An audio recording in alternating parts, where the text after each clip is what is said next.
Hello, welcome to Sarit classes. My name is Tej and now we are going to start our last lecture of climatology. आज हमारा climatology का last lecture है। देखिए आज ना मेरा कई बार तो मन कर रहा था चलो छोड़ो ये लेक्चर क्या करवाना, बच्चों को वैसे ही समझा दिया जाएगा। फिर मुझे एक अपना वो याद आया कि भाई जब हमने इतनी मेहनत की है क्यों ना क्लाइमेट क्लासिफिकेशन आपको और बेहतर तरीके से करवा दिया जाए। तो अभी हम देखिए क्या करने वाले हैं। आज का एजेंडा आपको बिल्कुल क्लियर है। आज का जो एजेंडा है हमारा लेक्चर नंबर 12 रहेगा। इसके अंदर हम क्या करने वाले हैं, लेक्चर नंबर 12 के अंदर हम देखेंगे कि जो हमारा क्लाइमेट है, जैसे हम बाहर निकलते हैं, इस जो मेरा स्टूडियो है, इस स्टूडियो से मैं बाहर निकलूँगा, बाहर कैसा है, एकदम गर्मी वाला क्लाइमेट है, एकदम गर्मी वाला क्लाइमेट है, राइट। तो ये जो गर्मी वाला क्लाइमेट है क्या इसी एरिया के अंदर है या इसी सेम लैटिट्यूड पे कहीं और भी है। तो इस तरीके से हम क्या करते हैं, थोड़ा सा अपने काम को आसान बनाते हैं। कैसे, देखिए हमारी कंट्री, जब हम इंडिया का मैप बनाते हैं, इंडिया का मैप कुछ इस तरीके का हम क्या करते हैं, बनाते हैं, राइट। वैसे तो प्रॉपर नहीं है लेकिन हाँ रेडी टू यूज़ हमारा ये डायग्राम बन जाता है। जब हम एक प्रॉपर ऑल ओवर इंडिया की स्टडी करते हैं, क्या हम सिरे से पढ़ना स्टार्ट कर देते हैं या फिर हम क्या करते हैं, या तो कल्चर वाइज देखेंगे कि किस एरिया के अंदर कौन सा कल्चर है, या फिर हम देखेंगे कौन से एरिया के अंदर रिलीजन कौन सा आता है, फिर यहाँ पे ट्रेडिशन देखते हैं कौन सा ट्रेडिशन आता है, फिर उसके हिसाब से हम क्या करते हैं, उस पर्टिकुलर ट्रेडिशन के हिसाब से उस लोकेशन की स्टडी करते हैं। तो हमारे माइंड में अंदाज़ा लग जाता है कि अगर ये गुजरात वाला एरिया है, यानी कि यहाँ पे लोगों की मानसिकता कैसी है, they always want to start their business, और उस बिजनेस को क्या कर रहे हैं, अपने फैमिली में किसी को एकदम स्टार्ट करके प्रॉफिट में लाके अपने फैमिली में किसी को दे दिया और फिर अपना दूसरा नया धंधा स्टार्ट कर दिया। तो ये क्या है, वहाँ के लोगों की माइंडसेट को पढ़ के हम क्या बेर मिनिमम एक आइडिया लगाते हैं कि अच्छा ऐसे आपको गुजरात का कल्चर वहाँ पे मिलेगा। इसी तरीके से अगर आप यहाँ पे आए ऊपर, जो आपका जम्मू कश्मीर है, आप अगर वहाँ पे ट्रेडिशन की क्या करें, थोड़ी सी स्टडी करें, उनके बारे में थोड़ी सी नॉलेज गेन करें, तो आपको एक चीज़ पता चलेगी कि यहाँ पे जो टूरिस्ट होते हैं ना, उनका बहुत आदर सत्कार होता है। मतलब यहाँ पे मेजर सोर्स ऑफ इनकम उनके लिए कौन सा है, टूरिस्ट जो आते हैं उनसे इनको इनकम जनरेट होती है। अब एक बात बताइए, क्या हमने यहाँ पे लेट अस सपोज जो 30 लाख लोग हैं, हमने एक एक व्यक्ति को उठा के, मतलब वैसे तो उठा नहीं सकते, मतलब एक एक व्यक्ति की पूरी घरेलू जिंदगी के अंदर जाके देखा, नहीं देखा, क्योंकि पॉसिबल नहीं है। 30 लाख लोगों को अगर आप इस तरीके स्टडी करने लगे डेप्थ में, पॉसिबल नहीं है। तो यहाँ पे क्या करते हैं, जो हमारी 10 साल के अंदर पूरे इंडिया के हर 10 साल में सेंसस होता है ना, जनगणना, तो उसमें क्या होता है, ये ब्रॉड पैरामीटर है जिससे स्टडी की जाती है। यही अगर हम इंप्लीमेंट करके देखें हमारे किसमें, क्लाइमेट के क्लासिफिकेशन में, तो क्लाइमेट के क्लासिफिकेशन में हमें क्या समझ में आता है, क्लाइमेट के क्लासिफिकेशन में हमें ये समझ में आता है भाई ऑल ओवर जो अर्थ है आपके, बहुत ही अलग अलग एनवायरनमेंट के साथ क्या है, एकदम क्या बोलते हैं, डाइवर्सिटी को शो करती है। तो एक पर्टिकुलर एरिया के अंदर, कौन से एरिया के अंदर किस तरीके का एनवायरनमेंट रहेगा। अब हम क्या करें, यहाँ पे अगर हम ट्राई करें कि पूरे नॉर्थ अमेरिका को इस तरीके से स्टडी कर लें और फिर हम बताएं क्या पॉसिबल है, अरे नॉट पॉसिबल। तो यहाँ पे जो क्लाइमेट के क्लासिफिकेशन जिन्होंने सबसे पहले की थी वो कौन थे, व्लादिमीर कोपेन थे। उन्होंने क्या देखा कि भाई अगर हम एक एक एरिया, एक एक जो छोटे छोटे तबके हैं, वहाँ की अगर हम लोकल इवेंट्स वगैरह उस सिचुएशन को पढ़ने लगे तो ये बहुत लंबा टाइम चला जाएगा। तो यहाँ पे किस चीज़ का जन्म होता है, यहाँ पे आता है सेग्रीगेशन करना, यानी पूरी अर्थ को क्या किया था, डिवाइड किया था, 5 to 6 जोन में डिवाइड किया था। मैं 5 to 6 क्यों लिख रहा हूँ अभी थोड़ी देर में समझ में आ जाएगा। 5 to 6 जोन में क्या किया, डिवाइड किया अर्थ को कि कहाँ पे कौन सा किस तरीके का एनवायरनमेंट रहेगा। उसी के अकॉर्डिंग हम मान लीजिए इस एरिया की बात कर रहे हैं, इस एरिया की बात करें, तो जैसे ही हम अपने माइंड के अंदर पोल्स की बात करते हैं, दिमाग में क्या आती है, बर्फ आती है ना, ठंड आती है ना। जैसे ही हम इस ये जो इक्वेटोरियल वाला पार्ट है इसकी बात करते हैं, कैसा दिमाग में आता है, वो एवरीडे रेन फिनोमिना याद आता है ना। यानी यहाँ पे हमें क्या आता है, एक बेर मिनिमम आइडिया मिलता है। क्लासिफिकेशन करने का जो मेन रीजन था वो यही था कि हमारा जो वर्क हो, जो हम काम कर रहे हैं, कौन सा काम, उस वक्त तो कंप्यूटर वगैरह नहीं थे, तो जो ये काम कर रहे थे तो इनका ये मानना था कि हमारा ये काम जितना जल्दी और जितना आसान हो पाए बहुत बढ़िया है, राइट। तो जिस वक्त ये क्लासिफिकेशन चल रही थी उस वक्त क्लासिफिकेशन का एक दौर भी चल रहा था। दौर मतलब वहां पे और भी बहुत सी चीजों को क्या किया जा रहा था, क्लासिफाई किया जा रहा था। क्योंकि देखिए अभी आप जब मान लीजिए किसी लाइब्रेरी के अंदर आप एंटर करते हैं, आपको कौन सी लाइब्रेरी से किताब ढूंढने में ज्यादा टाइम लगेगा, जिसमें ए से जेड तक अल्फाबेटिकल ऑर्डर के अंदर किताबें अरेंज है उसमें, या फिर ए यहां पे ए के बाद जेड है, जेड के बाद जी है, फिर एच है, आपको कौन सी के अंदर किताब फाइंड आउट करने में ज्यादा सहूलत रहेगी जिसमें ए से जेड तक एक पर्टिकुलर क्रोनोलॉजिकल ऑर्डर के अंदर क्या है, अरेंज, राइट। तो जैसे ही हम इस लेक्चर के एंड पे पहुंच रहे हैं, साथ साथ हम किसके ऊपर जा रहे हैं, हम जो एक साइंटिफिक थ्योरीज होती हैं, स्टडीज होती है, हम उसके एंड पे जा रहे हैं। जैसे जैसे लेक्चर खत्म होगा, इसके बाद पता क्या स्टार्ट होगा, इसके बाद स्टार्ट होगा आपकी किस्मत कैसे, क्योंकि एग्जाम 2 जगह चेक होते हैं, जैसा मुझे सुनने में आया है। कौन सी 2 जगह, एक आपके आई थिंक इलाहाबाद यूनिवर्सिटी और एक महाराष्ट्र में कोई यूनिवर्सिटी है, वहाँ पे पेपर चेक होने जाते हैं। और दोनों जो यूनिवर्सिटीज़ और कॉलेज है बिल्कुल अलग अलग आइडियोलॉजी के हैं। तो यहाँ पे आपकी किस्मत है कि आपने अगर एक पर्टिकुलर आइडियोलॉजी को क्या बोला अच्छा है, तो कहीं वो पेपर दूसरी जगह तो नहीं चला गया। एग्जाम्पल के लिए मैं बता रहा हूँ, यानी जो अब यहाँ पे जो हमारा मैक्सिमम स्कोरिंग पार्ट था इस लेक्चर के साथ क्या हो जाएगा, फिनिश होगा। इसके बाद जो होगा वो हमारे को क्या करना है, जो अभी तक हमने पढ़ा है अगर हम उसको इम्प्लीमेंट कर पा रहे हैं, वेल एंड गुड। और धीरे धीरे मैं सारी चीज़ें आपको स्टेप बाय स्टेप बताते जाऊंगा किस तरीके से कैसे हमें करना है। तो यहाँ पे हम क्या देख रहे हैं, हमने देखा कि जो अच्छा यही हमारा टॉपिक है, जो क्लाइमेट का क्लासिफिकेशन, यही हमारा टॉपिक है। मैं आपको ये समझाना चाह रहा हूँ कि ये जो शब्द है क्लासिफिकेशन, ये क्यों ज़रूरी है, थोड़ा सा हम इसी को थोड़ा सा जान लेते हैं। देखिए यहाँ पे जब हम मेडिकल की बात करते हैं, आप अपने घर से बाहर निकलिए, आपको जरूर एक ना एक क्या मिलेगा, पौधा मिला, पेड़ होगा या फिर कोई पौधा होगा, कोई हर्ब होगी, कोई शर्ब होगी, कुछ तो आपको मिलेगा। अब वो किसी बॉटनी वाले के पास जाइए, ठीक है, जो बॉटनी पढ़ रहा है या फिर किसी ने बॉटनी के बारे में थोड़ा सा जाना है, तो वो सबसे पहले पता क्या करेगा, उसको चेक करेगा कि ये कौन सी फैमिली का हो सकता है, ये कौन सी क्लास का हो सकता है, कौन से ऑर्डर का हो सकता है, कौन से किंगडम तो वैसे देखते पता चल जाता है, फिर अभी मैं लिख देता हूँ, ठीक है, कौन सी स्पीसी का हो सकता है, कौन से जीनस का हो सकता है। तो इस तरीके से क्या किया उसने, क्लासिफाई करके देखा कि इसकी कैरेक्टरिस्टिक्स किससे ज़्यादा मिलके आ रही है, क्या ये जो पोएशिया फैमिली है उससे मिल रहा है। तो अभी हम मेडिकल नहीं पढ़ने वाले, चिंता मत कीजिए, एग्जाम्पल के तौर पे मैं बता रहा हूँ। तो इससे क्या होता है, आप बॉटनी वाले के पास क्या लेके गए, एक पेड़ लेके गए, उसने एक पर्टिकुलर क्या किया, स्टडी किया कि अच्छा इसके पत्ते ऐसे हैं, वो देखते बता देगा इसकी मेडिसिनल प्रॉपर्टी ये है, तो इसका ये हम क्या कर सकते हैं, बना सकते हैं। तो कैसे पॉसिबल हुआ, क्लासीफाई किया गया है पूरा, राइट। ये हालांकि आता है टैक्सोनॉमी में, क्लासिफिकेशन एक अलग आता है जिसमें 5 किंगडम क्लासिफिकेशन अभी प्रोमिनेंट है। अगर 6 आ गया हो तो मुझे बताइएगा, क्योंकि जिस टाइम मैं 12th में था उस टाइम 6 पढ़ाया जाता था, लेकिन एनसीईआरटी में एडेड नहीं था, और जो मेरे पास एनसीईआरटी है वो पुरानी एनसीईआरटी है। ओके, जो ये अभी तो मैं जो 5 किंगडम क्लासिफिकेशन है इसी को मैं भी रेफर करता हूँ, 6 के ऊपर अभी से मैं भी रेफर नहीं कर रहा, लेकिन हाँ पढ़ रखी है 6 भी, टेंशन मत लीजिए। अगर कभी रिक्वायरमेंट हो तो 6 के बारे में भी बता दिया जाएगा। RH बैटेकर ने कौन सा किंगडम क्लासिफिकेशन दिया था, ठीक है, उसके बाद क्या क्या डेवलपमेंट हुई, ये कभी अगर वक्त मिलेगा तसल्ली से आपको बता देंगे। और अब हमारा जो मेन एजेंडा है, क्लासिफिकेशन समझने के बाद हम देखने वाले हैं कि जो हमारा जो क्लासिफिकेशन सिस्टम है क्या मेडिकल वाले जैसा ही होगा या कुछ अलग होगा यहाँ पे।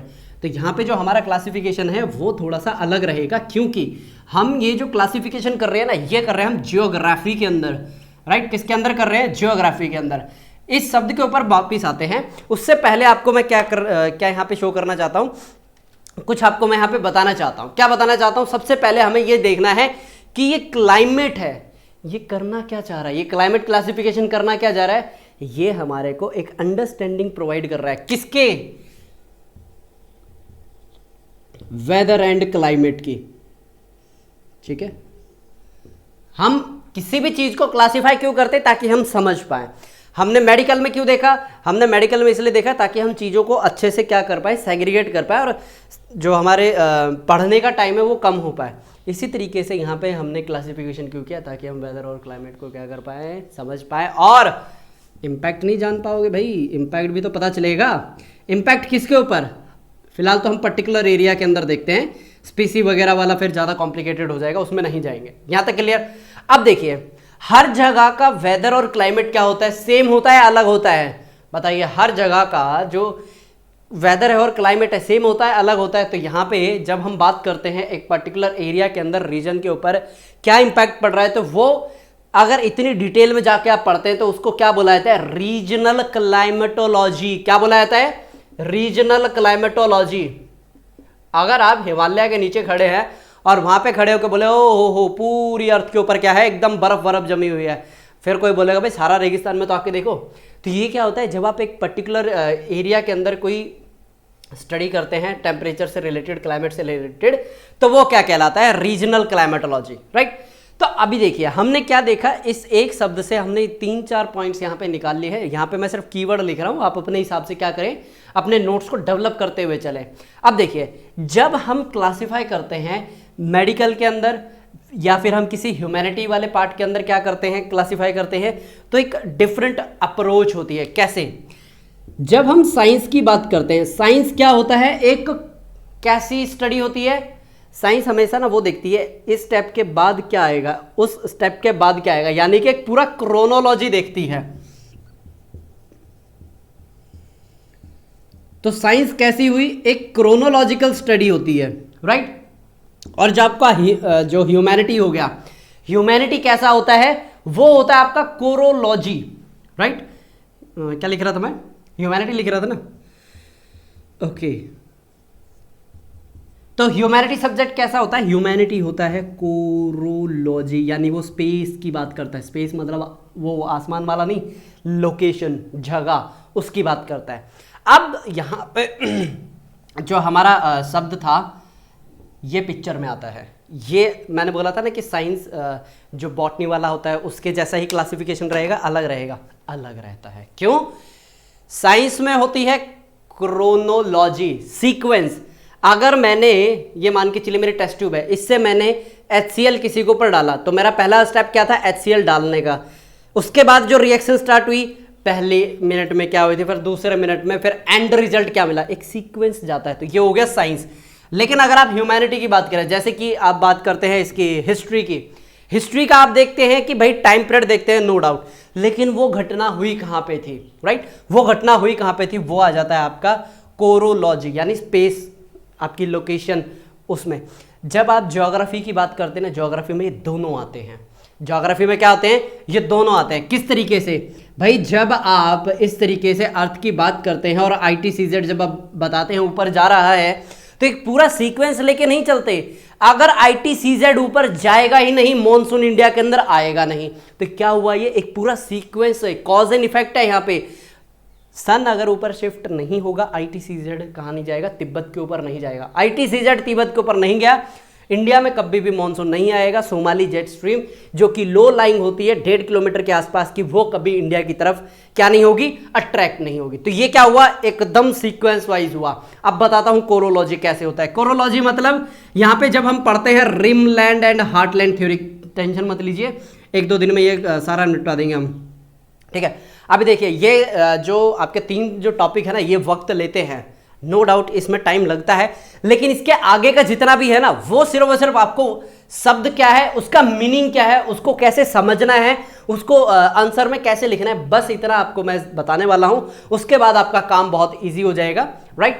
क्योंकि जैसे आपके थॉट्स हैं, अब इसमें मैं क्या पढ़ा हूं थॉट्स के अंदर, मैं आपको ये बता सकता हूं डिटर्मिनिज्म क्या बोलता है, पॉजिटिविज्म क्या बोलता है, राइट। तो ये मैं आपको बता सकता हूं, लेकिन एक जो बोलते हैं ना कि प्रॉपरली आपके विचार किसको एडजस्ट कर पा रहे हैं और उन विचारों को अपने शब्दों के अंदर कैसे आप पिरो पा रहे हैं, वो तो आपकी ही मेहनत होगी। यहां पे हम क्या कर सकते हैं, यहां पे हम कॉज एंड इफेक्ट कैसे हो रहा है वो बताया जा सकता है, राइट। तो चलिए यहां पे हम क्या बता रहे थे, रिमलैंड एंड हार्टलैंड थ्योरी किसके बारे में बात करती है, कोरोलॉजी। क्यों, यहां पे जो रिम है और हार्ट है, ये थ्योरी क्या बोलती है, वो जमीन और समुद्र की बात कर रही है कि समुद्र पे अगर किसी का अधिकार है, किस तरीके से वो इंफ्लुएंस कर सकता है एज ए वर्ल्ड पावर बन के, राइट। तो ये सारा जो यहाँ पे हम बात कर रहे हैं, जितनी भी चीजें देखिए किसके अंदर आती है, ज्योग्राफी, यानी कि ज्योग्राफी कॉम्बिनेशन किसका है, दोनों, कोरोलॉजी और क्रोनोलॉजी। ये बहुत ही इंपॉर्टेंट है, आपको क्या रखना है, इसको एक अच्छे से नोट के तौर पे आप इसको बना के जरूर रखिएगा, ये बहुत ही इंपॉर्टेंट है, राइट। आपके आंसर के अंदर या फिर इंट्रोडक्टरी पार्ट के अंदर आप जैसे इसको यूज करना चाहें आप इसको जरूर यूज कीजिएगा। क्या इसको इरेज कर दूं मैं?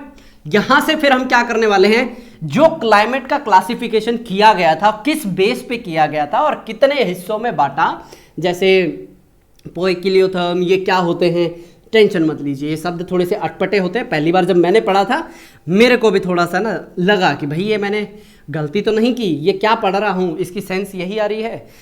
कोई बात नहीं, जब नई चीज़ें पढ़ते हैं तो हमारा जो दिमाग है वो एकदम नए नए जो बोलते हैं ना आयाम, डायमेंशन, उनके बारे में जानता है। तो यहाँ पे जब हम बात करते हैं किसकी, क्लाइमेट की, क्लाइमेट के अंदर हम क्या देखते हैं, टोटल हम 4 चीज़ें देखते हैं क्लाइमेट के अंदर। सबसे पहले देखते हैं जमीन यानी कि लैंड फॉर्म, उसके ऊपर आकृति कैसी है, मतलब शेप कैसी है, पहाड़ है, प्लेन है, किस तरीके का है। उसके बाद क्या देखते हैं, वेजिटेशन। उसके बाद क्या देखते हैं, वेजिटेशन। अगर है तो यानी कि बारिश अच्छी होती है, अगर नहीं है तो यानी कि वो डेजर्टिक टाइप ऑफ है। इसमें जब मैं डेजर्ट की बात करता हूं इसके अंदर दोनों आ जाते हैं, दोनों मतलब इसमें हॉट एंड कोल्ड दोनों डेजर्ट आ जाते हैं। उसके बाद आता है क्लाइमेट।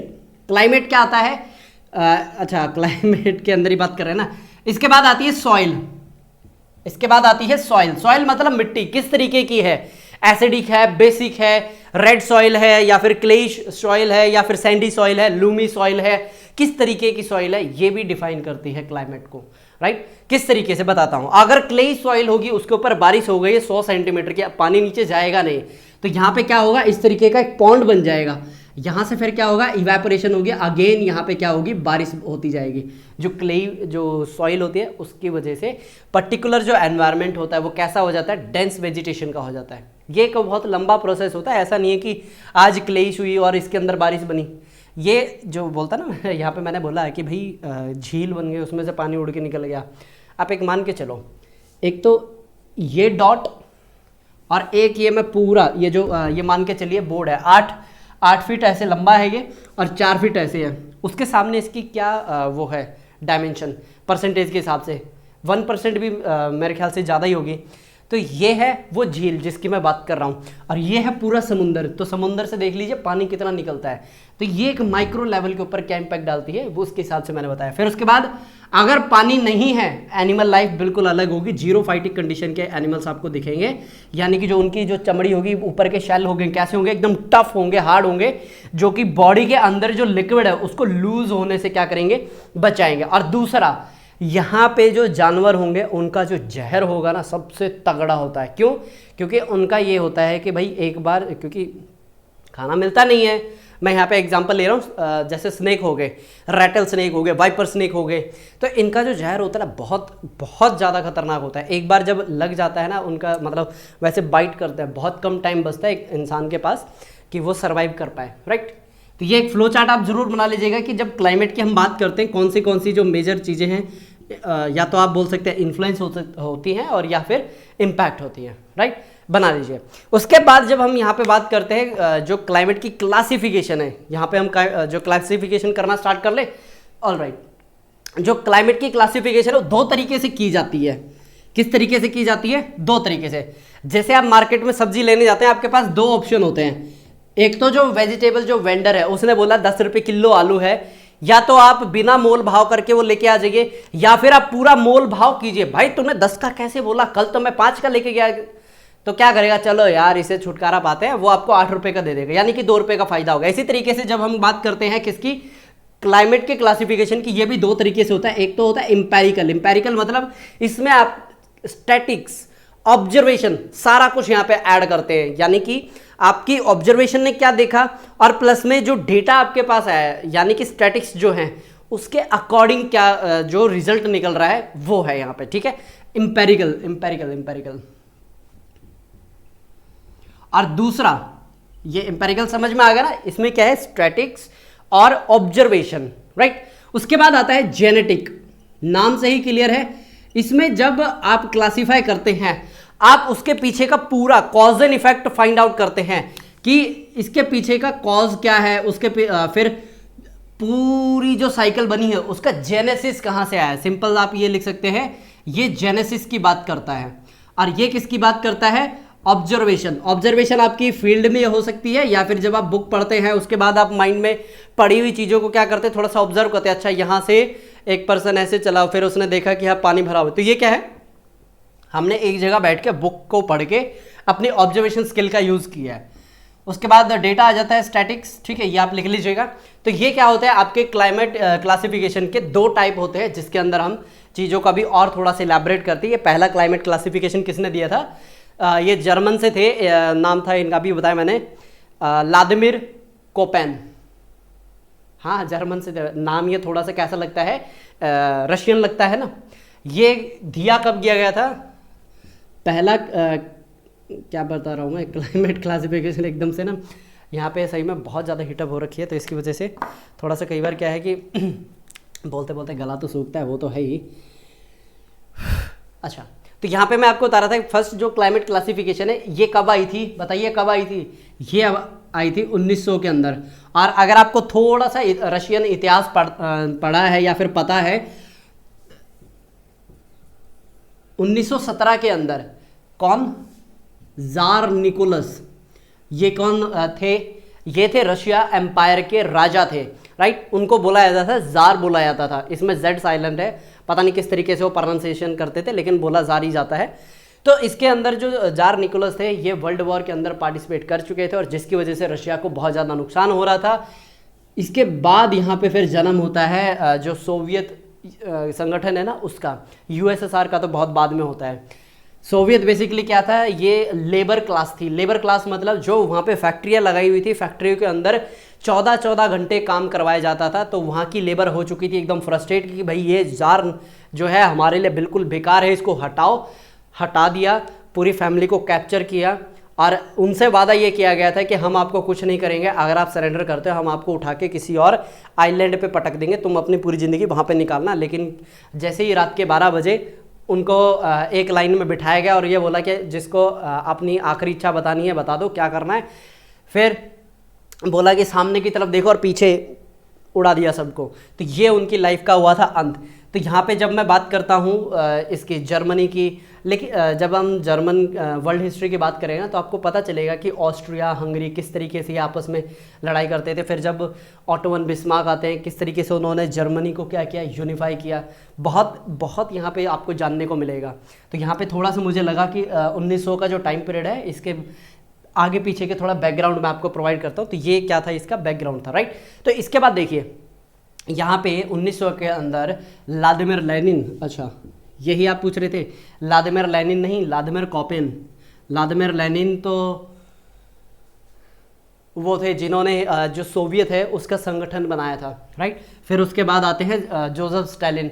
जोसेफ स्टालिन के राइट हैंड का नाम मुझे एकदम से दिमाग से क्या बोलते हैं स्किप हो गया है। वही राइट हैंड था जिसने तकरीबन बोला जाता है 20 लाख के आसपास लोगों को उड़ाया था मतलब मौत के घाट उतारा था। हाँ, व्लादिमीर लेनिन। क्या करें, जब ये बैकग्राउंड की डेवलपमेंट चलती है ना तो लिखना ही भूल जाते हैं। कोपेन, देखिए कोपेन ने क्या किया था, बहुत अच्छा काम किया था। किस तरीके से, ये पहला ही क्लासिफिकेशन किया गया था। लेकिन अब ये बात आती है कि भाई जो कोपेन था इसके पास ये नॉलेज आई कहाँ से। कोपेन के पास ये नॉलेज आती है 1874, यानी कि 1874 के अंदर एक वेजिटेशन का ना वो क्या बोलते हैं मैप, वर्ल्ड मैप क्या किया गया था, पास किया गया था। और वो वेजिटेशन का वर्ल्ड मैप किन्होंने पास किया गया, किसके द्वारा पास किया गया था, वो पास किया गया था कैंडले के थ्रू, राइट। वो पास किया गया था कैंडले के थ्रू।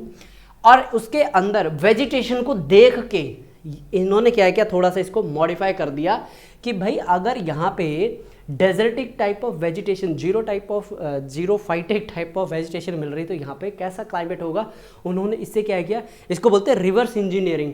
आपके पास ये प्रोडक्ट आ गया, जैसे चाइना करता है, उसके पास जैसे आईफोन आता है वो क्या करता है, आईफोन को खोल खाल के देखता है कि भाई ये इन्होंने इनोवेशन की कैसे, वहाँ से रिवर्स इंजीनियरिंग करते, कॉपी करते हैं और फिर अपना नया मॉडल निकाल देते हैं ओप्पो वीवो के अंदर। तो ये यहाँ पे भी जो व्लादिमीर कोपेन थे इन्होंने क्या किया, रिवर्स इंजीनियरिंग की कि भाई यहाँ पे जो पहला वर्ल्ड का वेजिटेशन मैप आया है किस तरीके से ये पूरे वर्ल्ड को सेग्रीगेट करता है, राइट। तो यहाँ पे जो डिवीज़न किया गया था, ये डिवीज़न किसके बेस पे किया गया था, ये डिवीज़न किया गया था ऑन द बेसिस ऑफ, जो यहाँ पे मैं क्लाइमेट की बात कर रहा हूँ, राइट। ये वेजिटेशन वाला ना, उसकी मैं बात कर रहा हूँ। इसमें टेम्परेचर और मॉइस्चर दो चीज़ें लेके चल रहे हैं ये। टेम्परेचर और मॉइस्चर के अकॉर्डिंग यहाँ पे वेजिटेशन का क्या किया गया था, विभाजन किया गया था। तो यहाँ पे मैं पूरी एक्सप्लेन नहीं करूँगा, सिर्फ थोड़ी थोड़ी सी इसके बारे में मैं जानकारी देता हूँ। सबसे पहला आता है मेगाथर्म। नाम से ही क्लियर है, मेगा मतलब बड़ा, थर्म मतलब टेम्परेचर से है।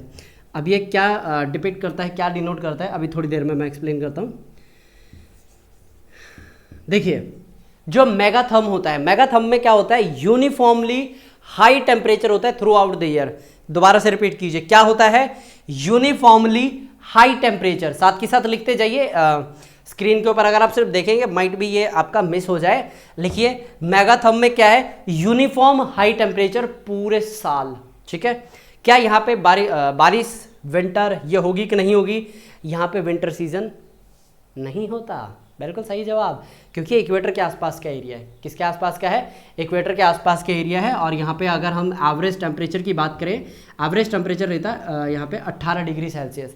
टेम्परेचर लेस सीजन होगा, यूनिफॉर्म हाई टेम्परेचर रहेगा थ्रू आउट द ईयर, और एटलीस्ट एक महीना हैवी प्रेसिपिटेशन होगी। लिख लीजिएगा इसके अंदर पॉइंट टू पॉइंट, एक महीना कम से कम क्या होगा, बहुत ज़्यादा बारिश होगी। और इसमें 2 रेनी सीजन आते हैं। इसके अंदर क्या आते हैं, 2 रेनी सीजन आते हैं। और आप बड़े अच्छे से समझ गए होंगे कौन से एरिया की बात हो रही है। ये है इक्वेटर। आपको इतना तो आई थिंक अंदाज़ा होगा कि एक बार सूरज ऊपर की तरफ जाता है यानी नॉर्थ, और दूसरी तरफ सूरज आता है यहाँ पे। तो यानी कि ये इक्वेटर पे जो सूरज है 2 बार आता है। तो इसलिए यहाँ पे कितने सीज़न हुए बारिश के, 2 रेनी सीजन होते हैं। क्लियर। और इसके अंदर एक महीना ऐसा होता है जिसमें बहुत ज़्यादा बारिश होती है, क्योंकि जो सूरज है वो इक्वेटर के ऊपर थोड़ी देर क्या करता है, पिकनिक मनाने के लिए आता है, और जिसकी वजह से बहुत ज़्यादा बारिश होती है। समझ में आ गया। सबसे पहला क्या था, मेगाथर्म। मेगाथर्म के अंदर क्या है, पूरे साल थ्रू आउट दी क्या है, हाई टेम्परेचर, विंटरलेस है। एक महीना कम से कम आपको तेज़ बारिश देखने को मिलेगी। अरे मैं नहीं, मतलब high precipitation, very heavy precipitation आपको देखने को मिलेगी। उसके बाद फिर आपको इसके अंदर 2 रेनी सीजन मिलेंगे। और यहाँ पे अगर आप इस लोकेशन का अंदाज़ा लगाएं कि ये कौन सी लोकेशन है, अभी मैंने थोड़ी देर पहले आपको इक्वेटर के आसपास की बना के दिखाई थी। तो ये क्या है, ये आपको बताता है कि मेगाथर्म किस तरीके का एरिया है, राइट। इसके ऊपर थोड़ा सा आएंगे तो आपका जो सहारा रेगिस्तान है वो आपको मिलेगा। बताइए, सहारा रेगिस्तान कहाँ पे है, इंडिया में या पाकिस्तान में? सर अफ्रीका में। अफ्रीका क्या, पूरा कॉन्टिनेंट, कम से कम 10 से 12 वो आते हैं उसके बीच में देश। इसके बाद आता है ज़ीरोफाइटिक। इसीलिए मैंने आपसे पूछा था कि जो डेजर्ट है वो कहाँ है। देखिए, जो ज़ीरोफाइटिक जो यहाँ पे हम बात कर रहे हैं उसका मतलब क्या है, ज़ीरो मतलब जीरो, फाइटिक मतलब ऐसे पेड़ जहाँ पे पानी जीरो होता है। समझ में आ गया, ये होता है ज़ीरोफाइटिक कंडीशन। ऐसी जो जगह होती है यहाँ पे एरिडिटी, प्लांट प्रेफर करता है एरिडिटी और हाई टेम्परेचर। ठीक है, दोबारा से यहाँ पे नोट कीजिए, इसके अंदर जो ज़ीरोफाइटिक कंडीशन है, कैसा जो हवा होगी कैसी होगी, एरिडिटी मतलब सूखी होगी। क्यों होगी, बाकी हम क्लाइमेटोलॉजी के अंदर पढ़ चुके हैं, क्योंकि जो हवा है यहाँ पे डिसेंड हो रही है। इस तरीके से क्या होती है, हवा ऊपर जाती है ना, जहाँ पे ऊपर जाती है बारिश होती है। जिस तरफ से हवा नीचे की तरफ होती है, डिसेंड होती है, तो वो क्या करती है, बारिश नहीं करती। आपको डेजर्टिक लाइक कंडीशन देखने को मिलेगी। सेम यहाँ पे ज़ीरोफाइटिक में होती है, हाई टेम्परेचर, एरिडिटी होती है, और इसके अंदर शॉर्ट ग्रोइंग सीजन होता है। शॉर्ट ग्रोइंग सीजन मतलब 1 या 2 महीना मैक्स इसके अंदर आपको पेड़ पौधे उगते हुए दिखाई देंगे। उसके अलावा पेड़ पौधे यहाँ पे नहीं होते हैं। एक तो ये हो गया। और क्या हो सकता है ज़ीरोफाइटिक के अंदर, बिल्कुल सही जवाब, ये मिडल लैटिट्यूड के अंदर आपको देखने को मिलते हैं। मिडल लैटिट्यूड जैसे रीजन ऑफ आपके डेजर्ट हो गए, सेमी एरिड स्टेपीज हो गए, राइट, ये आ जाता है। डेजर्ट का जब हम यहाँ पे मीनिंग लेते हैं तो ये सहारा को डिनोट करता है। किसको, सहारा को डिनोट कर रहा है। इसके बाद आती है यहाँ पे जो टाइप ऑफ वेजिटेशन है वो बदलती जाती है, सॉइल भी चेंज होती है ना यहाँ पे, इसलिए 2 यहाँ पे हम बात कर चुके। फिर इसके बाद तीसरा जो आता है यहाँ पे देखिए, ये अभी मैं पता क्या बता रहा हूँ आपको। जब आर्मी के अंदर भर्ती होती है, मैं एक बार गया था देखने के लिए, सब कुछ हो गया था लेकिन भर्ती कैंसिल हो गई थी। तो यहाँ पे जब आर्मी की भर्ती में जाते हैं, सबसे पहले देखते हैं इसकी हाइट से पहले देखते हैं क्या ये प्रॉपर जो रेस है, जो आर्मी की रेस होती है, उसको पूरा कर पा रहा है? क्या इसके बाद वो जिग-जैग भगाते हैं वो पूरा कर पा रहा है? इसके बाद क्या ये 9 फीट का 12 फीट का गद्दा कह रहा हूँ, जो वो ट्रेंच बनाते हैं, क्या उसको कूद पा रहा है ये? ठीक है। उसके बाद फिर ये देखा जाता है कि जो ये चेस्ट फुला रहा है, राइट, जो इनहेल कर रहा है, क्या 5 सेंटीमीटर फुल रही है? तो ये क्या है, स्पेसिफिक क्राइटेरिया हैं किसके, एक फिजिकल टेस्ट पार करने के। इसी तरीके से जो मैं यहाँ पे लिख रहा हूँ ना, ये क्या है, टाइप ऑफ वेजिटेशन है, कहाँ पे कौन सी टाइप की आपको वेजिटेशन मिलेगी, उस एरिया का क्या नाम रहेगा और उसको हम कैसे डिपिक्ट करते हैं। अभी तक क्लासिफिकेशन स्टार्ट नहीं हुई है, यहाँ पे मैं सिर्फ आपको नाम इंट्रोड्यूस कर रहा हूँ कि किस तरीके से हम चीज़ों को पढ़ते हैं। इसके बाद आता है मीसो। मीसो मीसो मीसो मीसो मतलब मिडल, मीसोथर्म, क्योंकि टेम्परेचर की बात हो रही है ना, किसके, देखिए हमने किस चीज़ के ऊपर इसको डिवाइड किया है, टेम्परेचर और मॉइस्चर। तो ये नाम आ गया मॉइस्चर के ऊपर, ये भी टेम्परेचर के ऊपर है, और ये भी किसके ऊपर बनेगा, ये भी टेम्परेचर के ऊपर ही नाम आ रहा है। तो ये लीजिए, ये हो गया मीसोथर्म। अब मीसोथर्म में क्या होता है कि जो प्लांट होते हैं ना यहाँ पे, इसको मॉडरेट अमाउंट चाहिए, किसकी,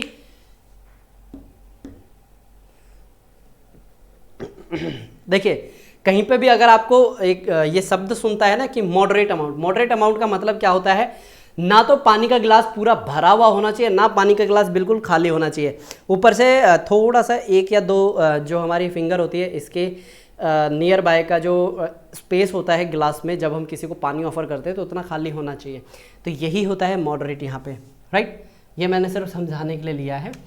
और फिर अगर यहाँ पे आप बात करें कि कौन से लैटिट्यूड में आता है, ये आता है 22 से लेकर के 22 से 45 नॉर्थ एंड साउथ।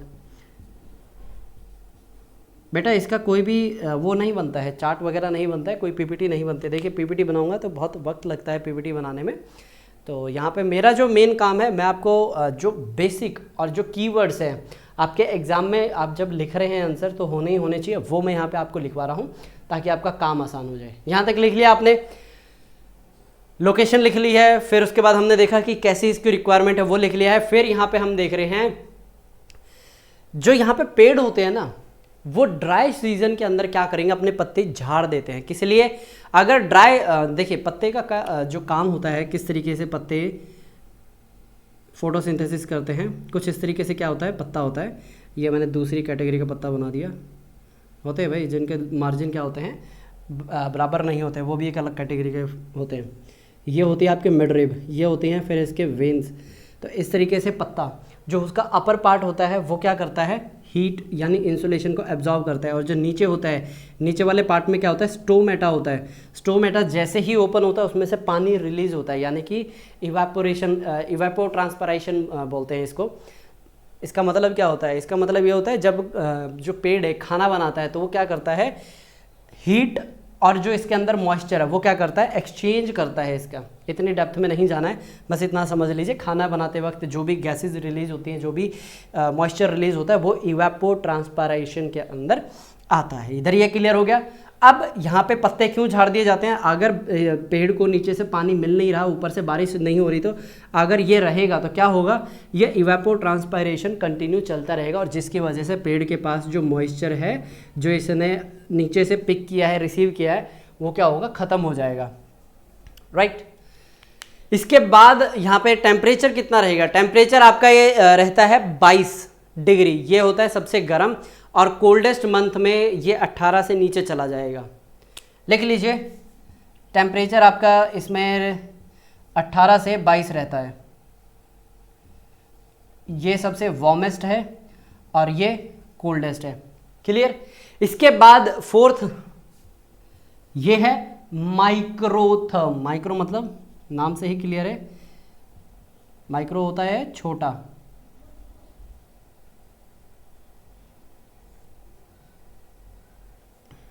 ओके इसमें देखिए माइक्रोथर्म में क्या होता है, बहुत ही छोटा टाइम पीरियड होता है, किसका, समर का।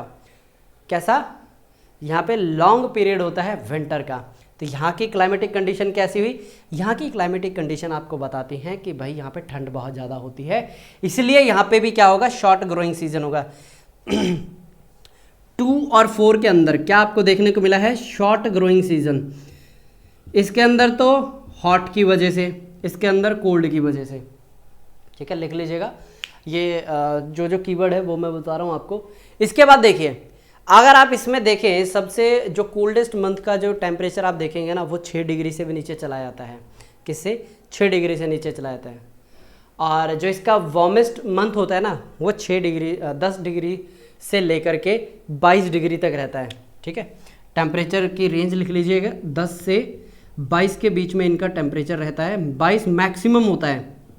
यहाँ पे मैं 22 ले रहा हूँ एवरेज, इसमें 22 एवरेज होता है। और क्या बताया था मैंने? सबसे कूलेस्ट जो टेम्परेचर होगा 6 डिग्री आपको इसमें देखने को मिलता है। चलिए, तो हमने कितनी देख ली है? हमने अभी तक टोटल 1 2 3 4 देख लिया ना। एक और देख लीजिए आप, 5th टाइप यहाँ पे लिख रहा हूँ मैं। ये 5th टाइप जो है ये होती है आपके बिल्कुल जो पोलर एरिया होते हैं ना वहाँ पे जो क्लाइमेट होती है, इसको बोलते हैं हिकेस्टोथर्म।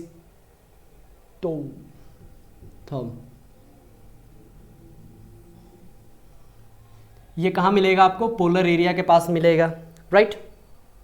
और यहाँ पे परमानेंट स्नो होती है। वेजिटेशन कवर तो आपको बहुत ही लिमिटेड मिलेगा, यानी कि अगर कोई पेड़ है यहाँ पे तो उसको जो ग्रोथ है ना के बराबर मिलती है यहाँ पे, राइट। तो ये थे सिंपल सा एक बैकग्राउंड की जो कैंडल था उसने किस तरीके से वेजिटेशन को डिवाइड किया था। सबसे पहले यहाँ पे आ जाएगा, मैंने यहाँ पे कहीं पे 5 to 6 लिखा था, ध्यान है ना आपको। तो ये है आपके 5 मेजर क्राइटेरिया, इसको आप लिख लीजिए। मैं इसको अभी रेज करूँगा क्योंकि यहाँ से फिर हम स्टार्ट करने वाले कोपेन का क्लासिफिकेशन।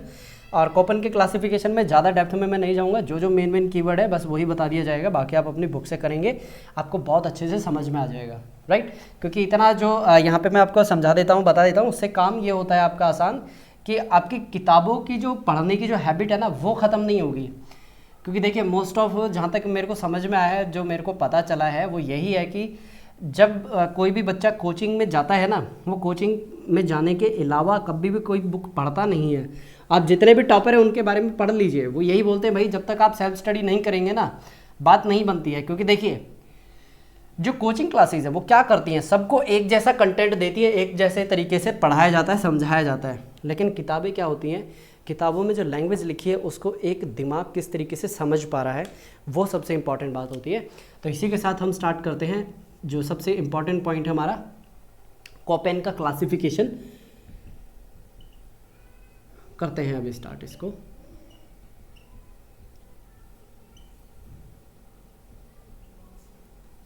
देखिए अभी हमने क्या देखा था, बैकग्राउंड में देखा कि एक मिनट सॉरी, अभी हमने क्या देखा कि यहाँ पे कोपेन ने क्या किया, जो 1874 के अंदर यानी 1874 के अंदर जो पहला वर्ल्ड मैप बनाया गया था वेजिटेशन जोन के हिसाब से, उसी को पूरा यूज़ किया था किसने? कोपेन ने। और किस तरीके से, अगर आप यहाँ पे एक प्रॉपर डायग्राम यहाँ पे डेवलप करें ना, तो आप कैसे यहाँ पे एक डायग्राम को बना पाएंगे। एक मैं इमेजिनरी इस तरीके से क्या कर रहा हूँ, एक स्पेस ड्रॉ कर रहा हूँ, उसके बीच में से मैंने क्या बताया, ये क्या जा रहा है, इक्वेटर, राइट। इक्वेटर से यहाँ तक का ये एरिया कौन सा होता है? मेगाथर्म का, अभी पढ़ा था हमने, राइट। ये कौन सा हो गया? मेगाथर्म का। उसके बाद हमने क्या देखा था, ये जो एरिया होता है इस तरीके से 2 पार्ट्स के अंदर आपको डिवाइडेड होता हुआ दिखेगा, और ये होता है ज़ीरोफाइटिक, राइट। ज़ीरोफाइटिक क्यों हो रहा है? क्योंकि यहाँ से आ रहा है ठंडा पानी। कैसा पानी आ रहा है? ठंडा पानी आ रहा है। यहाँ तक क्लियर? इसके बगल में आता है हमेशा आपका मीसोथर्म, मीसोथर्म एग्जैक्ट, ये एक्स और ये MESO शॉर्ट फॉर्म में मैं लिख रहा हूँ। यहाँ तक होने के बाद आपको एक और यहाँ पे फिर देखने को मिलेगा, ये है आपका माइक्रोथर्म, और ये भी आ जाता है माइक्रोथर्म, राइट। सबसे ऊपर क्या आ जाएगा फिर आपका? हिकिस्टोथर्म।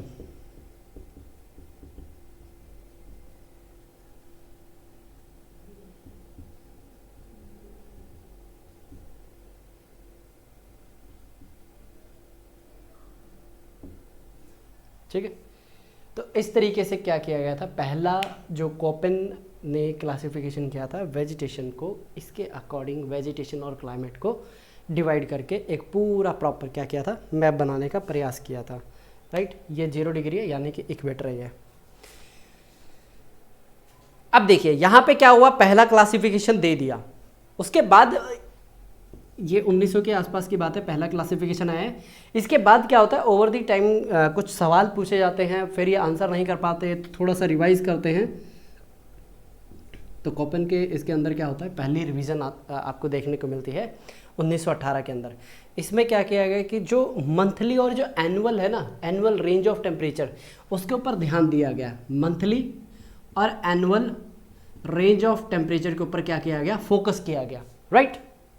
और पहले देखिए इसके जब यहाँ पे क्लासिफिकेशन हो रही थी, पहले के अंदर क्या लेके चले थे ये, पहले के अंदर सिर्फ और सिर्फ ये लेके चला था कि टेम्परेचर और मॉइस्चर कितना है।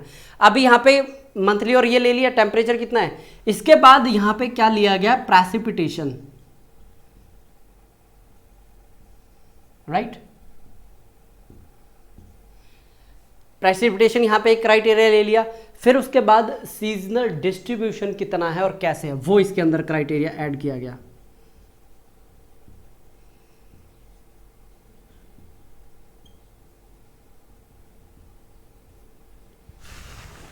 क्लियर। इसके बाद देखिए होगा क्या, एक बार और मॉडिफिकेशन होगी, क्योंकि पता ये चला कि भाई जो यहाँ पे चीज़ें हम पढ़ रहे हैं, यानी कि उसके अंदर थोड़ा सा हमें क्या करना है, इम्प्रूवमेंट करने की रिक्वायरमेंट है। तो यहाँ पे ये तो था पहली रिवीजन। उसके बाद जो सेकंड रिवीजन होती है, सेकंड रिवीजन कब होती है, ये होती है 1936 के अंदर, राइट। फिर उसके बाद जो थर्ड रिवीजन है, थर्ड रिवीजन कब होती है, 1953 में, राइट। हाँ, 1953 में रिवीजन होती है। और जो हम पहले बोलते थे कॉपन का क्लासिफिकेशन, वो बाद में क्या किस नाम से जाने जाने लगा, वो बाद में जाने लगा इस तरीके से। ये 53 वाले की बात कर रहा हूँ। कॉपन जो सबसे यहाँ पे रिवीजन की गई थी, ये कौन थे जिन्होंने रिवीजन प्रोवाइड की थी, ग्रीगर। उसके बाद ये थे पोहल। तो यहाँ पे हमने क्या देखा, यहाँ पे हमने देखा ये कि एक व्यक्ति के पास इसका क्रेडिट नहीं है, लेकिन शुरुआत करने वाले कौन थे, वो थे कॉपन। यानी कि 53 साल लगे एक पर्टिकुलर और एक परफेक्ट क्लासिफिकेशन में आने तक। जो होते हैं ना, जैसे हम किसी कंपनी की बात करते हैं, कंपनी क्या करती है, अपना पहला प्रोडक्ट निकालती है प्रोटोटाइप के तौर पे, मान के चलिए उसकी ये शेप है, लेकिन जैसे जैसे वो किस में आता है, डेवलपमेंट फेज़ वगैरह वो सारी गुजरने के बाद जो पहले स्क्वायर था वो इस तरीके से एक ऐसी शेप ले लेता है। पता ये चला मार्केट में चलता ऐसा है, ठीक है। तो इसी तरीके से कॉपन ने जो पहले यहाँ पे क्लासिफिकेशन निकाली थी वो कुछ इस तरीके की थी, स्क्वायर। और जैसे जैसे जैसे जैसे टाइम बीतता गया, नॉलेज बढ़ती गई, तो यहाँ पे क्या किया गया, थोड़ा सा और मॉडिफाई करते गए, एनहांस करते गए। तो इन्होंने क्या किया, जो क्लाइमेट था ना उसको कैटेगरीज में डिवाइड किया। तो किस तरीके से इन्होंने बोला हम दो कैटेगरी बना रहे हैं, ज़्यादा कुछ नहीं करेंगे। एक थी मेजर और एक थी माइनर कैटेगरी। नीचे अब कैटेगरी जरूर लिख लीजिएगा, ठीक है। एक थी मेजर और एक थी माइनर कैटेगरी।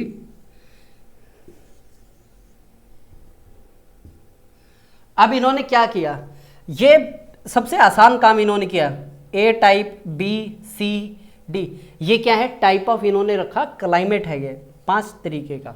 फिर जो माइक्रो यानी माइनर था, माइनर में इन्होंने क्या लिया, एफ, यानी कि एफ किसको डिनोट कर रहा है, rainfall through out the year, right. F यहां पे किसको डिनोट कर रहा है, rainfall through out the year, okay. फिर उसके बाद इन्होंने क्या लिया, एम। फिर इसके बाद आता है एस। एस क्या बताता है, ये एम मॉइस्चर है। एफ क्या बताता है, समर। समर भी कैसा, ड्राई।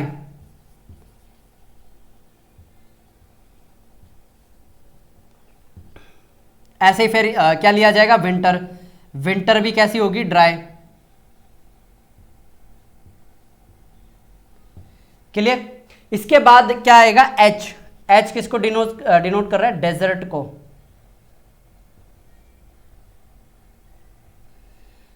यानी रेगिस्तान। तो ये सिंपल सा क्लासिफिकेशन किनके द्वारा दिया गया था, जो कॉपन की पहली क्लासिफिकेशन थी उसको और फर्दर मॉडिफाई कर करके इस तरीके से ये क्लासिफिकेशन आया था। अगर मैं यहाँ पे बात करूँ ए टाइप, आप लिखते जाइए, मैं बताता हूँ कि कौन से का क्या है यहाँ पे आपको क्लासिफिकेशन देखने को मिलेगा। ए टाइप यहाँ पे जो है जो क्लाइमेटिक एरिया है वो है ह्यूमिड ट्रॉपिकल क्लाइमेट। ए टाइप का कैसा मिलेगा आपको? ह्यूमिड ट्रॉपिकल, ठीक है। इसके आगे क्लाइमेट आप लिख लीजिएगा। अब देखिए जब ये ह्यूमिड है, ट्रॉपिकल है, तो इसके अंदर किस तरीके की आपको सिचुएशंस देखने को मिलेगी। जैसे कि अगर आप टेम्परेचर के लिहाज से बात करें तो यहाँ पे आपको कैसा देखने को मिलेगा? जो एवरेज टेम्परेचर होगा ना यहाँ पे 18 डिग्री से ज़्यादा ही रहेगा। एवरेज टेम्परेचर इस पर्टिकुलर एरिया के अंदर कितना रहेगा? 18 से ज़्यादा रहेगा। अच्छा, यहाँ पे ना एक रेंज आती है। ये रेंज का मतलब क्या है? डायरेक्शनल रेंज क्या होती है ये मैं बताता हूँ। दिन के टाइम पे टेम्परेचर है 35, रात को होते होते टेम्परेचर आ जाता है 18। तो यहाँ पे कितने का गैप हुआ? अराउंड 17 का गैप हुआ, राइट। तो यहाँ पे रेंज कितनी आ रही है? 17 आ रही है। इसी तरीके से अगर मैं यहाँ पे बात करूँ किसकी? रेगिस्तान की बात करता हूँ, यानी कि सारा रेगिस्तान की, वहाँ पे चला जाता है 45 और रात को कितना आ जाता है? 0 से भी कई बार क्या होता है नीचे चला जाता है। तो यहाँ पे कितनी आपको रेंज दिखने को मिल रही है? ये नाइट है और ये डे का है, यानी कि इनमें 45 डिग्री का गैप है और इसमें कितना है? 17 डिग्री का गैप है। तो यहाँ पे आपको क्या देखने को मिलेगा? यहाँ पे रेंज ज़्यादा नहीं देखने को मिलेगी टेम्परेचर के अंदर। बताइए, ये सिंपल से पॉइंट समझ में आए? क्या आगे बढ़ा जाए, थोड़ा सा और कुछ बताया जाए इसके अंदर? ठीक है, अगर आप इसको क्या करें, थोड़ा सा और इलैबोरेट करके देखें तो यहाँ पे मुझे ना ये थोड़ा सा इरेज करना है, थोड़ा सा नहीं, मैं पूरा ही इरेज कर देता हूँ ताकि चीज़ें आपको अच्छे से समझ में आ जाए।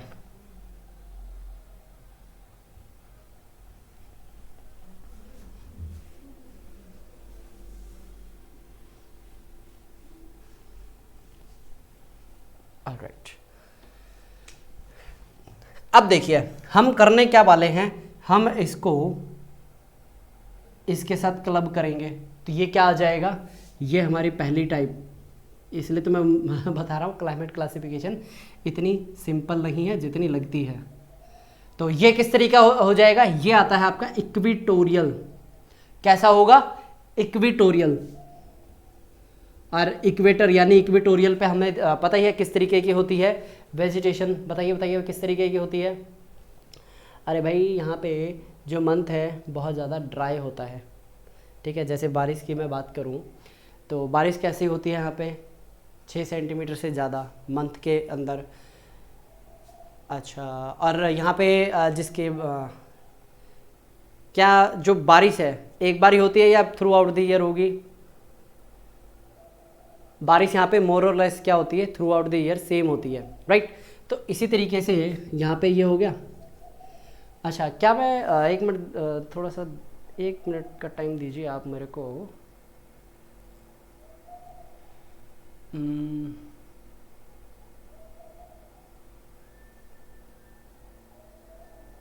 ठीक है, तो मैं अभी पता यहाँ पे क्या करवाता हूँ आपको, मैं सिर्फ आपको ना डिवाइड करके दे देता हूँ कि किस तरीके से आपको ए टाइप ऑफ जो क्लाइमेट है वो आपको सेग्रीगेट करते हुए आपको दिखाई देगा। मतलब यहाँ पे सेग्रीगेट किस तरीके से ह्यूमिड ट्रॉपिकल को इन 5 के साथ मिक्स करके आपको कौन से एरिया की आपको जगह या फिर जो बोलते हैं ना माइक्रो टाइप ऑफ क्लाइमेट आपको मिलेगा। ये है आपका विंटर ड्राई। क्या है? Winter dry. इसके बाद थर्ड, अच्छा विंटर ड्राई की अगर आप बात कर रहे हैं, यहाँ पे क्या होता है? हॉट होती है थ्रू आउट द ईयर। और चलिए इसमें इतना ही। फिर उसके बाद आता है आपका ट्रॉपिकल मानसून, एम मानसून। मैंने मॉइस्चर बोला था, कोई बात नहीं। ट्रॉपिकल मानसून,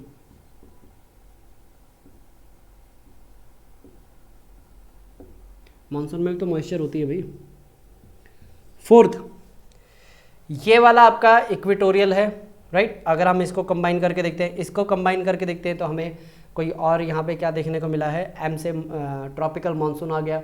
फिर उसके बाद अगर हम किससे करें, ए और एस के साथ कॉम्बिनेशन में देखें तो किस तरीके का आपको क्लाइमेट देखने को मिलेगा? ये देखने को मिलेगा समर्स ड्राई।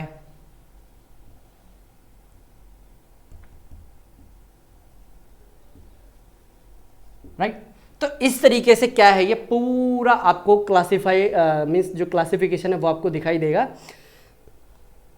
और यहाँ पे फिर हम आते हैं जो बी टाइप है। बी टाइप में आपको किस तरीके का क्लासिफिकेशन मिलेगा, ये किस तरीके का यहाँ पे जो क्लाइमेट है कैसा है, वो है dry climate.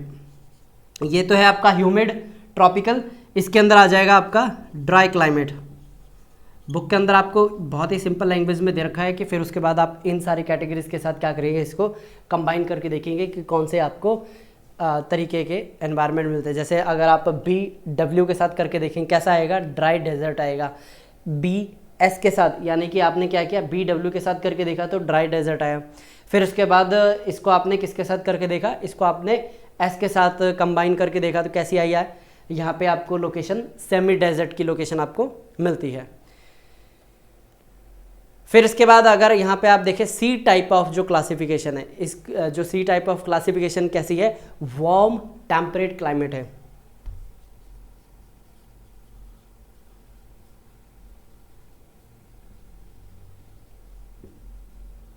Warm temperate climate पता है थोड़ा सा टिपिकल है, कई जगहों पे तो ये करवाया भी नहीं जाता है। यहाँ पे क्या है कि यूपीएससी कहीं से कुछ भी पूछ सकता है, सिलेबस के अंदर दिया हुआ है, इसलिए मैं आपको ये करवा रहा हूँ, राइट। अच्छा, ये समझ में नहीं आ रहा कि ये हम क्या कर रहे हैं।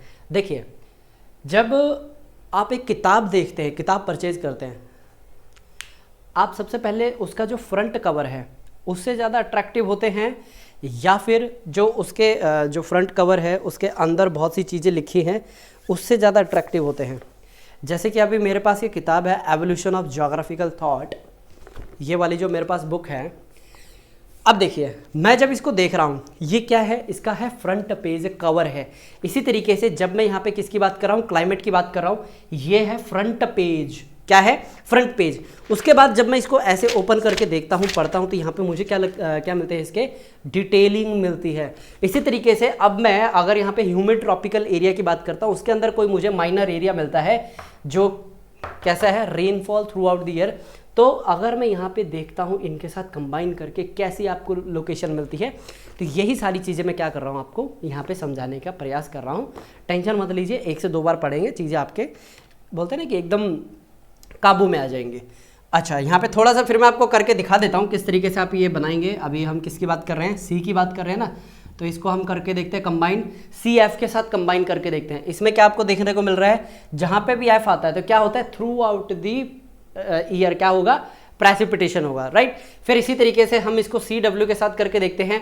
W किसको डिपेंड कर रहा है, विंटर को डिपेंड कर रहा है। तो चलिए लिख लेते हैं यहाँ पे ड्राई विंटर, बस सिंपल सा इतना ही करना है।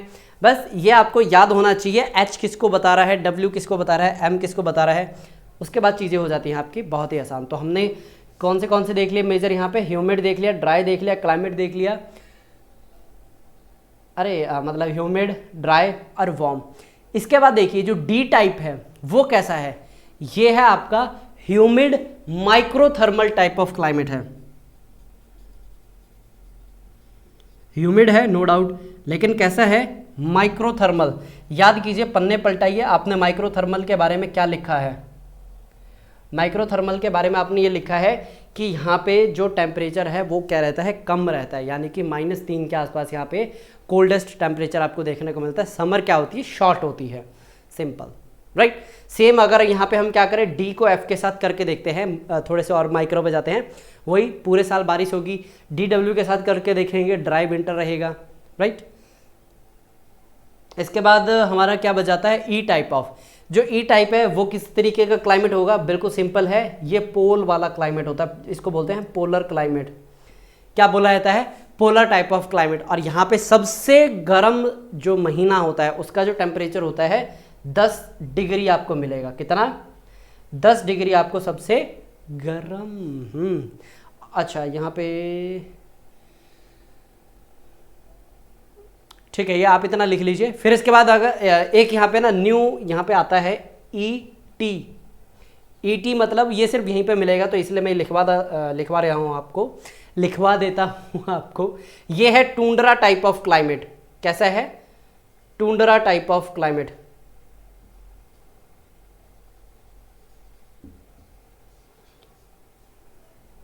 लिख लीजिए। अच्छा, टुंड्रा टाइप ऑफ क्लाइमेट क्या होता है, जब हम थोड़ा सा आगे करेंगे तब मैं आपको बता दूंगा। अभी क्या है कि हम एक बार क्लासिफिकेशन कर लें, अदरवाइज चीज़ें थोड़ी मिक्स मैच हो जाएंगे, ठीक है। अगर एक और बताऊं, एक और यहाँ पे फिर आप ये लिख लीजिए, EF लिख लीजिए। EF में आपका ये आ जाएगा कि जो स्नो फील्ड है वो कैसा रहता है, हमेशा ढका हुआ रहता है। जो टेम्परेचर फिर यहाँ पे क्या मिलेगा आपको, 0 डिग्री या फिर उससे कम मिलेगा। ठीक है, अभी हम क्या करते हैं, इसको ना थोड़ा सा सिंप्लीफाई करते हैं। अगर ये आपको क्या लग रहा है, थोड़ा सा हैवी लग रहा है, कॉम्प्लिकेटेड लग रहा है, तो हम क्या करते हैं, इसको थोड़ा सा सिंप्लीफाई करते हैं। किस तरीके से सिंप्लीफाई करेंगे अभी देखते हैं। मैंने क्या बोला कि ये है मेजर और ये है माइनर, इनके साथ आपको कंबाइन करके लिख लेना है। लेकिन मैं समझ पा रहा हूँ आपकी मनोदशा कि आपको अभी तक कुछ भी समझ में नहीं आया कि मैं यहाँ पे करवा क्या रहा हूँ। रुक जाइए, अभी मैं आपको क्या करता हूँ, एक पूरा चार्ट बना के देता हूँ, उसमें समझ में आ जाएगा आपको। सेम क्या कर रहे हैं हम, एक बॉक्स क्रिएट कर रहे हैं, इसी के अंदर हम सारा कुछ जो अभी डेटा है लिखने वाले हैं। देखिए हमारे पास कितने टाइप के हैं, 5 है ना, तो लिख लीजिए 2 3 4 और 5 लिख लिया। इसके बाद कैसी है हमारे पास, ABCDE, ये है ना मेजर, लिख लीजिए BCDE, वेरी गुड। अभी मैंने क्या बताया था, आप क्या करेंगे, इसके साथ कंबाइन करके देखेंगे कि कौन से तरीके की यहाँ पे एनवायरनमेंट बना है। बताइए, मैंने बोला था ना। तो यहाँ पे देखिए हमने किसके साथ किया, A को F के साथ कंबाइन करके देखा। फिर उसके बाद हमने A को S यानी कि समर है, राइट। फिर उसके बाद हमने A को W के साथ करके देखा। W क्या बता रहा है, बताइए बताइए बताइए, ड्राई विंटर। फिर उसके बाद हमने A को M के साथ करके देखा, M यानी कि मॉनसून है यहाँ पे, राइट। ओके, फिर उसके बाद आ जाता है B, स्पेस कम बच रही है, कोई बात नहीं, इसी में हमारा काम हो जाएगा। वैसे इसके अंदर हम क्या लेके चल रहे हैं, इसके अंदर हम लेके चल रहे हैं W और S। W और S, बताइए। W है आपका विंटर के लिए और कैसी है, ड्राई समर, यानी S है समर के लिए, और ये कैसी है आपकी, ड्राई समर है। इसके क्या परम्यूटेशन कॉम्बिनेशन रहेंगे, B टाइप ऑफ क्लाइमेट, उसके बाद ये हो जाएगा आपका माइक्रो क्लाइमेट, और यहाँ पे आ जाएगा आपका H यानी कि डेजर्ट। ये है आपका वार्म डेजर्ट, सॉरी W है ना, तो ये हो जाएगा आपका कोल्ड डेजर्ट। अच्छा, कोल्ड डेजर्ट की बात करें तो चलिए ये लिख लीजिए, कोल्ड डेजर्ट के लिए आ गया K, राइट। इसी तरीके से S यानी कि ये समर वाला है, राइट। फिर उसके बाद आ जाता है H यानी कि रेगिस्तान, ओके। और किस तरीके से यहाँ पे हम रेगिस्तान देख सकते हैं, BWK, ओके। अरे भाई ये गर्म, ये ठंडा, ये भी गर्म, ये भी ठंडा। किस तरीके से, सुबह जब धूप आती है तो रेगिस्तान गर्म होता है, रात को ठंडा होता है। यहाँ पे W का मतलब है यहाँ पे बर्फ़ वाला डेजर्ट, जैसे अंटार्कटिक हो गया, राइट। वहाँ पे अगर सूरज आता है, बताता हूँ, ये है सहारा रेगिस्तान, ये है आपका अंटार्कटिक रेगिस्तान, क्लियर। इसमें आपकी क्या है, बर्फ़ पड़ती है, रात का टेम्परेचर -30 चला जाता है, लेकिन जब सुबह की बात आती है, जब सूरज आता है तो 0 डिग्री आ जाता है, ओके, बहुत बढ़िया। यहाँ पे दिन का टेम्परेचर आ जाता है 45 और रात को चला जाता है 10 से भी नीचे। तो कितने का यहाँ पे रेंज आता है, 35 का रेंज आया। यहाँ पे कितने का रेंज आया, 30 का रेंज आया। सिंपल, यही तो बात है। एक जो यहाँ पे K मैं लिख रहा हूँ ये रात का है, और यहाँ पे दूसरा जो है वो डे के लिए। इस तरीके से आप इसको समझ सकते हैं, राइट। कन्फ्यूज़न मत रखिए दिमाग के अंदर कोई भी, ओके। इसके बाद सेम C टाइप ऑफ हमारा क्लाइमेट कैसा है, ये हमारा है वार्म। तो इसके अंदर कैसा होगा, पहले हम देखते हैं थ्रू आउट दी बारिश होगी। फिर उसके बाद यहाँ पे वार्म है तो भाई समर आपको जरूर देखने को मिलेगी, समर के साथ साथ फिर विंटर होती ही होती है, राइट, क्लियर। इसके बाद आता है आपका D टाइप ऑफ, जो कि आपका है माइक्रोथर्मल टाइप ऑफ। माइक्रोथर्मल में आपकी विंटर डोमिनेट होती है, बोलिए यस, होती है। फिर उसके बाद rainfall through out the year, भाई नहीं होगी through out the year rainfall, right. इसके बाद आपका आता है E type of. E type of में आपको या तो टुंड्रा टाइप ऑफ क्लाइमेट मिलेगा, और या फिर F यानी कि 0 यहाँ पे टेम्परेचर आपको देखने को मिलता है। बस बना लीजिए। अगर यहाँ पे किसकी बात करें, आप टाइप ऑफ क्लाइमेट की बात करें, 1 2 3 4 5, ये तो हो गया मेजर। अगर आप थोड़ी सी डिटेलिंग में जाएं तो ये बिल्कुल अलग तरीके का क्लाइमेट होता है, ये बिल्कुल अलग तरीके का क्लाइमेट होगा। तो इसलिए यहाँ पे हम क्या कर रहे हैं, इनकी मार्किंग कर रहे हैं। ये बिल्कुल अलग तरीके का क्लाइमेट होगा। डीएफ जैसा यहाँ पे क्लाइमेट इतना प्रोमिनेंट नहीं होता, तकरीबन एक जैसा ही होता है, वही 0 डिग्री के आसपास टेम्परेचर आपको देखने को मिलेगा।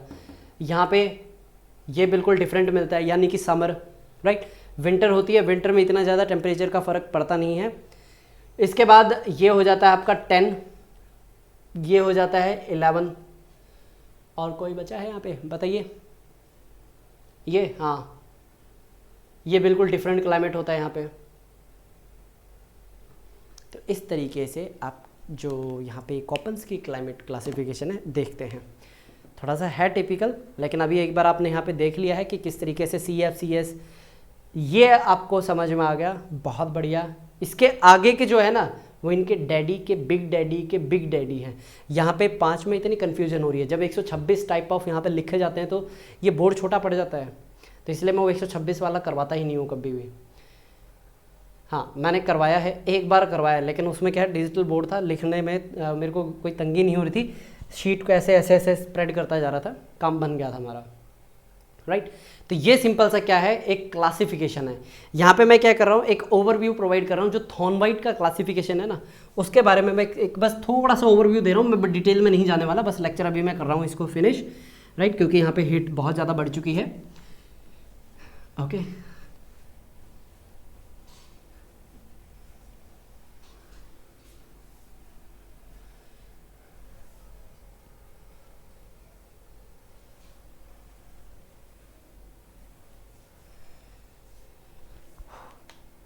तो ये अभी जो हम कर रहे हैं ये है थॉर्नवाइट क्लासिफिकेशन। एक है कॉपन, एक है थॉर्नवाइट और एक है थ्रेवार्था। तो अभी हम देख रहे हैं थॉर्नवाइट। एक मिनट रुक जाइए, एकदम से स्पेलिंग दिमाग में से उड़ गई है।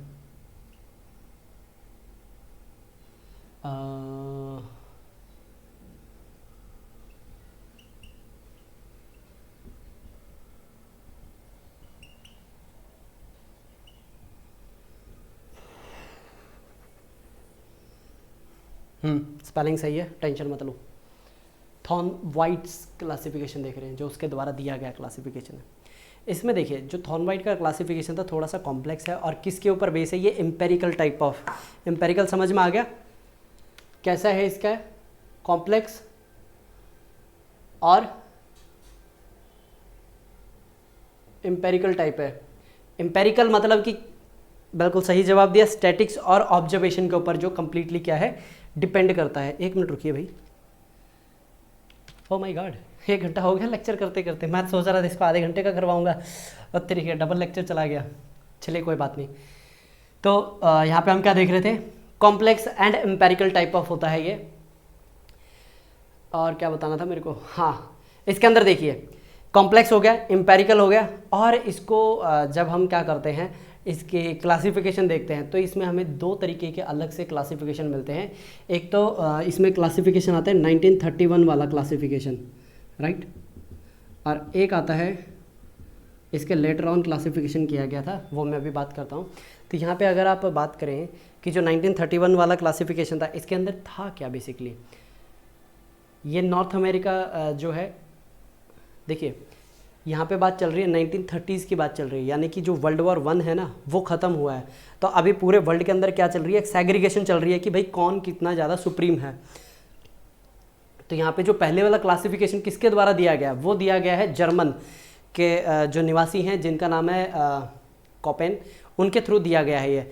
अब यहाँ पे दबाव आ रखा है किसके ऊपर, अमेरिका पे, यहाँ पे यानी कि ये नॉर्थ अमेरिका के द्वारा दिया गया है ये, और ये दिया था 1931 के अंदर।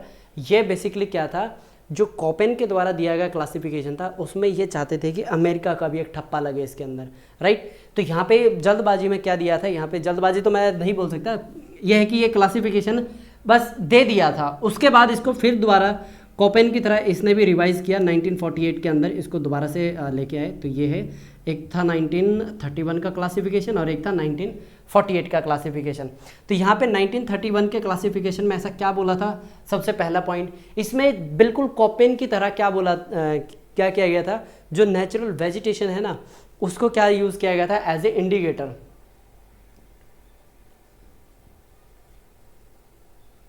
नेचुरल वेजिटेशन मान लीजिए कहीं पे अगर हो रही है, कॉनिफरस टाइप है यानी कि डेजर्टिक टाइप है, जीरोफाइटिक है, तो वहाँ से हम क्या निकाल पा रहे हैं, इंटरफेरेंस नहीं, इन्फरेंस ये निकाल पा रहे हैं कि पर्टिकुलर एरिया कैसा है, डेजर्टिक टाइप है, अगर वहाँ पे कांटे ज़्यादा हैं, थॉर्न्स ज़्यादा हैं, राइट। वो ये नेचुरल जो वेजिटेशन है इससे क्या ली थी, एक मदद ली थी कि भाई किस तरीके यहाँ पे नेचुरल वेजिटेशन को आप एज ए इंडिकेटर के तौर पे आप लिख सकते हैं कि ये क्या था, एज ए इंडिकेटर के तौर पे इसको यूज़ किया जाता था। इसमें जो सबसे इम्पॉर्टेंट जो फैक्टर था वो लिया गया था इवेपोरेशन। दूसरा पॉइंट लिख लीजिए, सबसे इम्पॉर्टेंट पॉइंट यहाँ पे लिया गया था इवेपोरेशन, राइट, कि पेड़ पौधे कितना खाना बना रहे हैं उनके अंदर से इवेपोरेशन कितना हो रहा है। एक मिनट रुक जाइए, मेरे को पानी पीने लीजिए।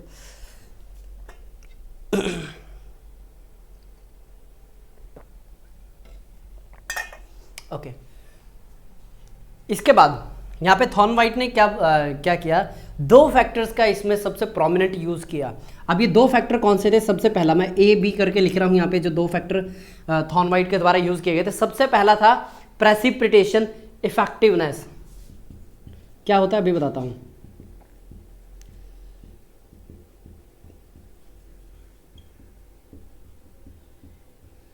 Precipitation effectiveness. इसके बाद जो दूसरा यहां पे लिया गया था वो था टेम्परेचर इफेक्टिवनेस।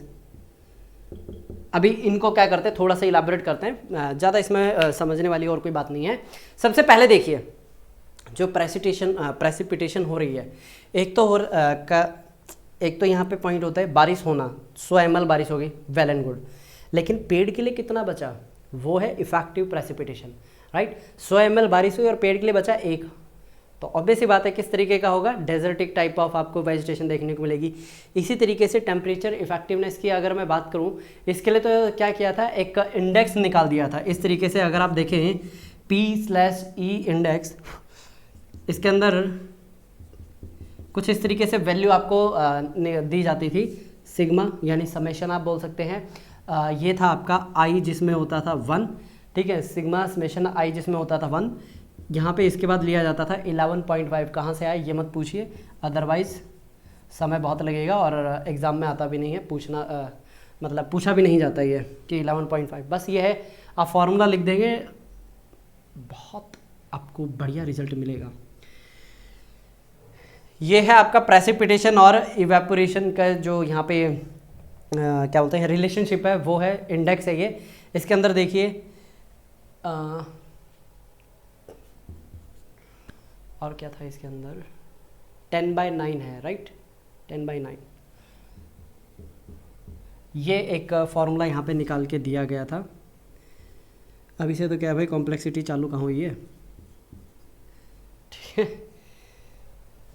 अब इन्होंने क्या किया, इन्होंने आर है, आर को क्या पिक किया है, यहाँ पे है जो मंथली रेन होती है, ये आर यहाँ पे किसको डिपिक्ट कर रही है, डिनोट कर रहा है जो मंथली बारिश हो रही है यहाँ पे। और जो टी है ऑब्वियस ही बात है किसको डिनोट करेगा, टावर को, नहीं भाई टेम्परेचर को, मंथली टेम्परेचर।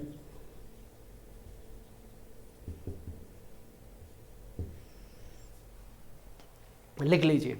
अब इसके बिहाफ पे ये जो यहाँ पे क्या निकाला, इंडेक्स निकाला है, इसके बिहाफ पे एक पूरा चार्ट बनाया है, वो अभी मैं यहाँ पे बना के दिखाने वाला हूँ कि पीई इंडेक्स के अंदर कैसा क्या रेशो आया, उसके हिसाब से क्या यहाँ पे चार्ट डेवलप होता है और पूरा जो क्लाइमेट है उसको क्लासिफाई किया गया थॉर्नवाइट के थ्रू।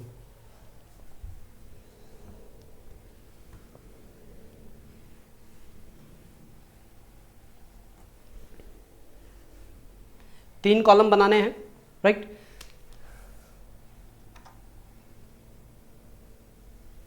और भी बहुत सी चीज़ें इसके अंदर है, वो ये धीरे धीरे सारी चीज़ें मैं करवा देता हूँ। तो सबसे पहले है आपका ह्यूमिड जोन।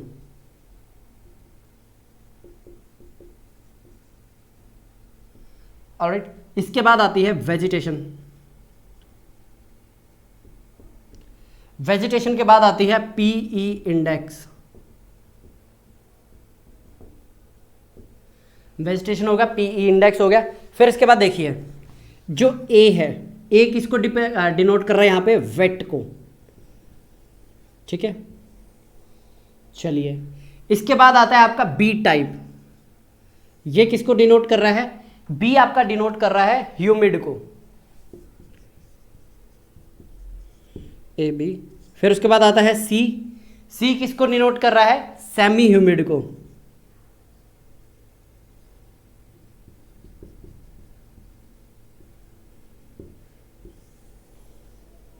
राइट। ए हो गया, बी हो गया, सी हो गया। इसके बाद आता है डी, डी किसको डिपिक्ट कर रहा है, सेमी एरिड को, A B C D E. ई किसको डिपिक्ट कर रहा है, सिंपल एरिडिटी को। अब हमें क्या देखना है, अगर ए टाइप है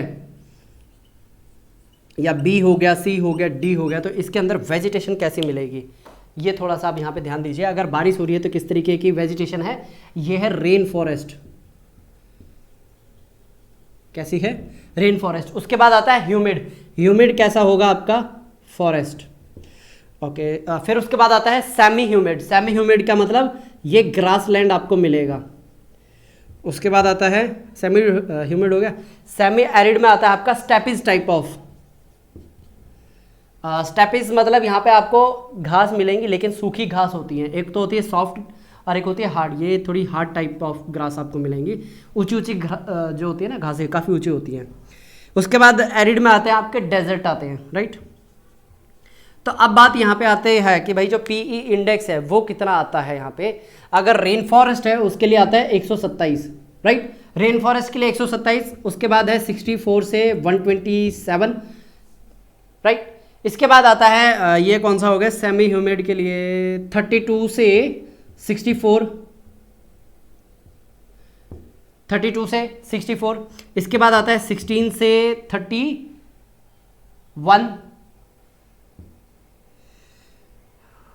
और एरिड के लिए कितना आता है, 16 से कम।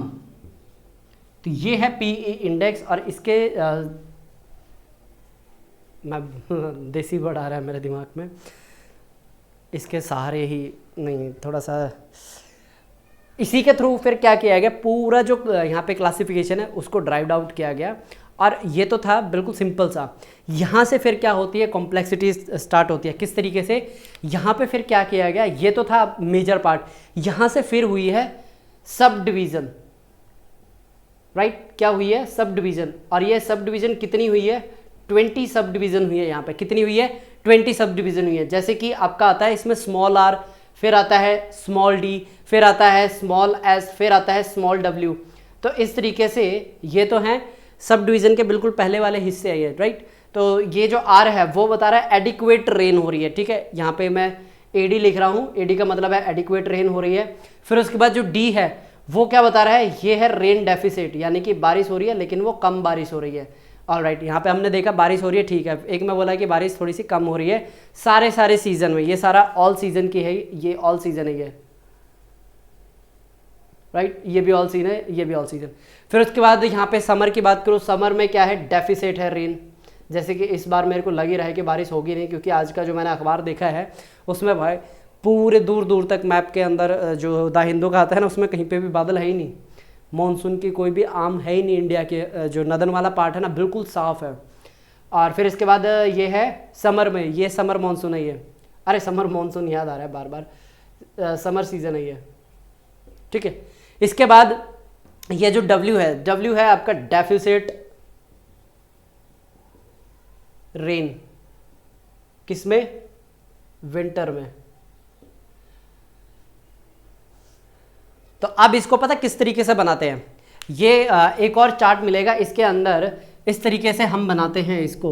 ये बनाया, राइट, 1 2 3 4, 1 2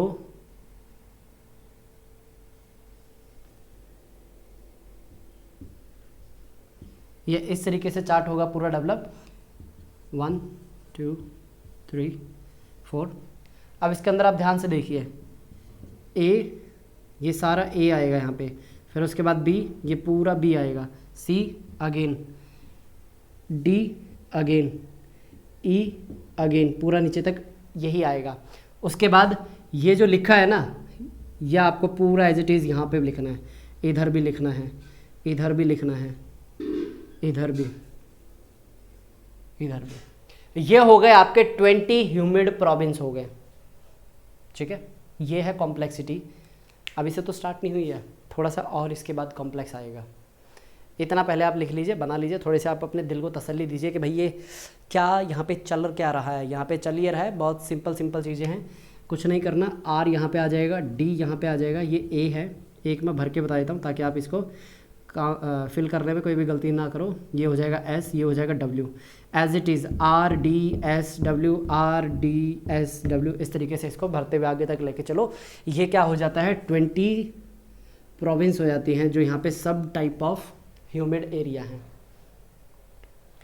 अच्छा, एक और बात बताऊँ मैं आपको, मज़ेदार बात बताऊँ, ये थर्मल इफेक्टिवनेस नहीं है, ये प्रेसिपिटेशन इफेक्टिवनेस है। थर्मल इफेक्टिवनेस अभी स्टार्ट होगा, उसका एक अलग से T/E रेशो है। ये कर लिया हो तो मैं आपको एक झटके और देता हूँ। मैंने क्या बोला था, अभी से कॉम्प्लेक्सिटी आई कहाँ है, कॉम्प्लेक्सिटी तो स्टार्ट हो रही है धीरे धीरे।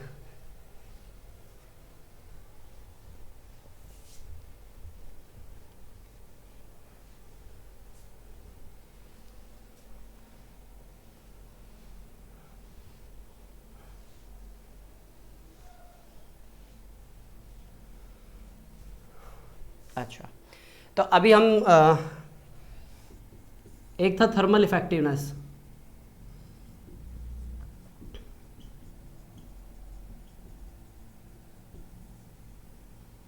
अब देखिए थर्मल इफेक्टिवनेस में क्या होता है, इसमें ये देखा जाता है कि जो टेम्परेचर है उसका कितना इम्पॉर्टेंट कंट्रीब्यूशन है वेजिटेशन की ग्रोथ में, या फिर आप सिंपल ये देख लीजिए कि वेजिटेशन में टेम्परेचर का कितना इंपॉर्टेंट रोल है। अगर मान लीजिए टेम्परेचर वहाँ पे कम है फिर भी वेजिटेशन प्रॉपरली ग्रो कर रही है, यानी कि वहाँ पे टेम्परेचर का कोई भी रोल नहीं है। तो इसी के लिए क्या निकाला गया, P-E इंडेक्स निकाला गया। अब ये P-E इंडेक्स क्या बताता है, किस तरीके से ये काम करता है, सेम वही यहाँ पे हम क्या लेके चल रहे हैं। हाँ, इसको आप इज इक्वल टू इस तरीके से लिखेंगे, सिग्मा या समेशन बोल सकते हैं इसको, और इसमें जो आई की वैल्यू है, नंबर किससे स्टार्ट हो रहा है 11 और जो कि 11 तक लेके चल रहे हैं हम, और टेम्परेचर T से डिनोट हो रहा है यहाँ पे, और यहाँ पे हम इसकी इफेक्टिवनेस की बात कर रहे हैं तो T-32/4 ये एक क्या आता है इंडेक्स निकाल के इसके अंदर यूज़ किया जाता है, राइट। तो इसके हिसाब से टेम्परेचर प्रोविंस के हिसाब से अगर आप देखें तो कितने % यहाँ पे डिवीज़न आपको देखने को मिलेगी, एक कुछ फिर इस तरीके से चार्ट डेवलप होगा, राइट। यहाँ से अब जो कॉम्प्लेक्सिटी है आपको बढ़ती हुई दिखाई देगी, किस तरीके से, क्योंकि हमने लास्ट वाले में क्या देखा था, A-B-C-D-E तक देखा था ना, इसमें एक और बढ़ जाएगा F। चलिए यहाँ तक अगर होती बात तो हम हजम कर लेते, हमारे को कोई दिक्कत नहीं होती। वो A-B-C-D-E तो अलग हैं, उसके अलावा ये आपको देखने को मिलेगा डैश ऊपर अलग से, क्या देखने को मिल रहा है, A-, B-, C-, D-, E-, right. तो ये क्या है, A- क्या है, ट्रॉपिकल, इसके बाद B- क्या है, B है आपका मीजोथर्मल,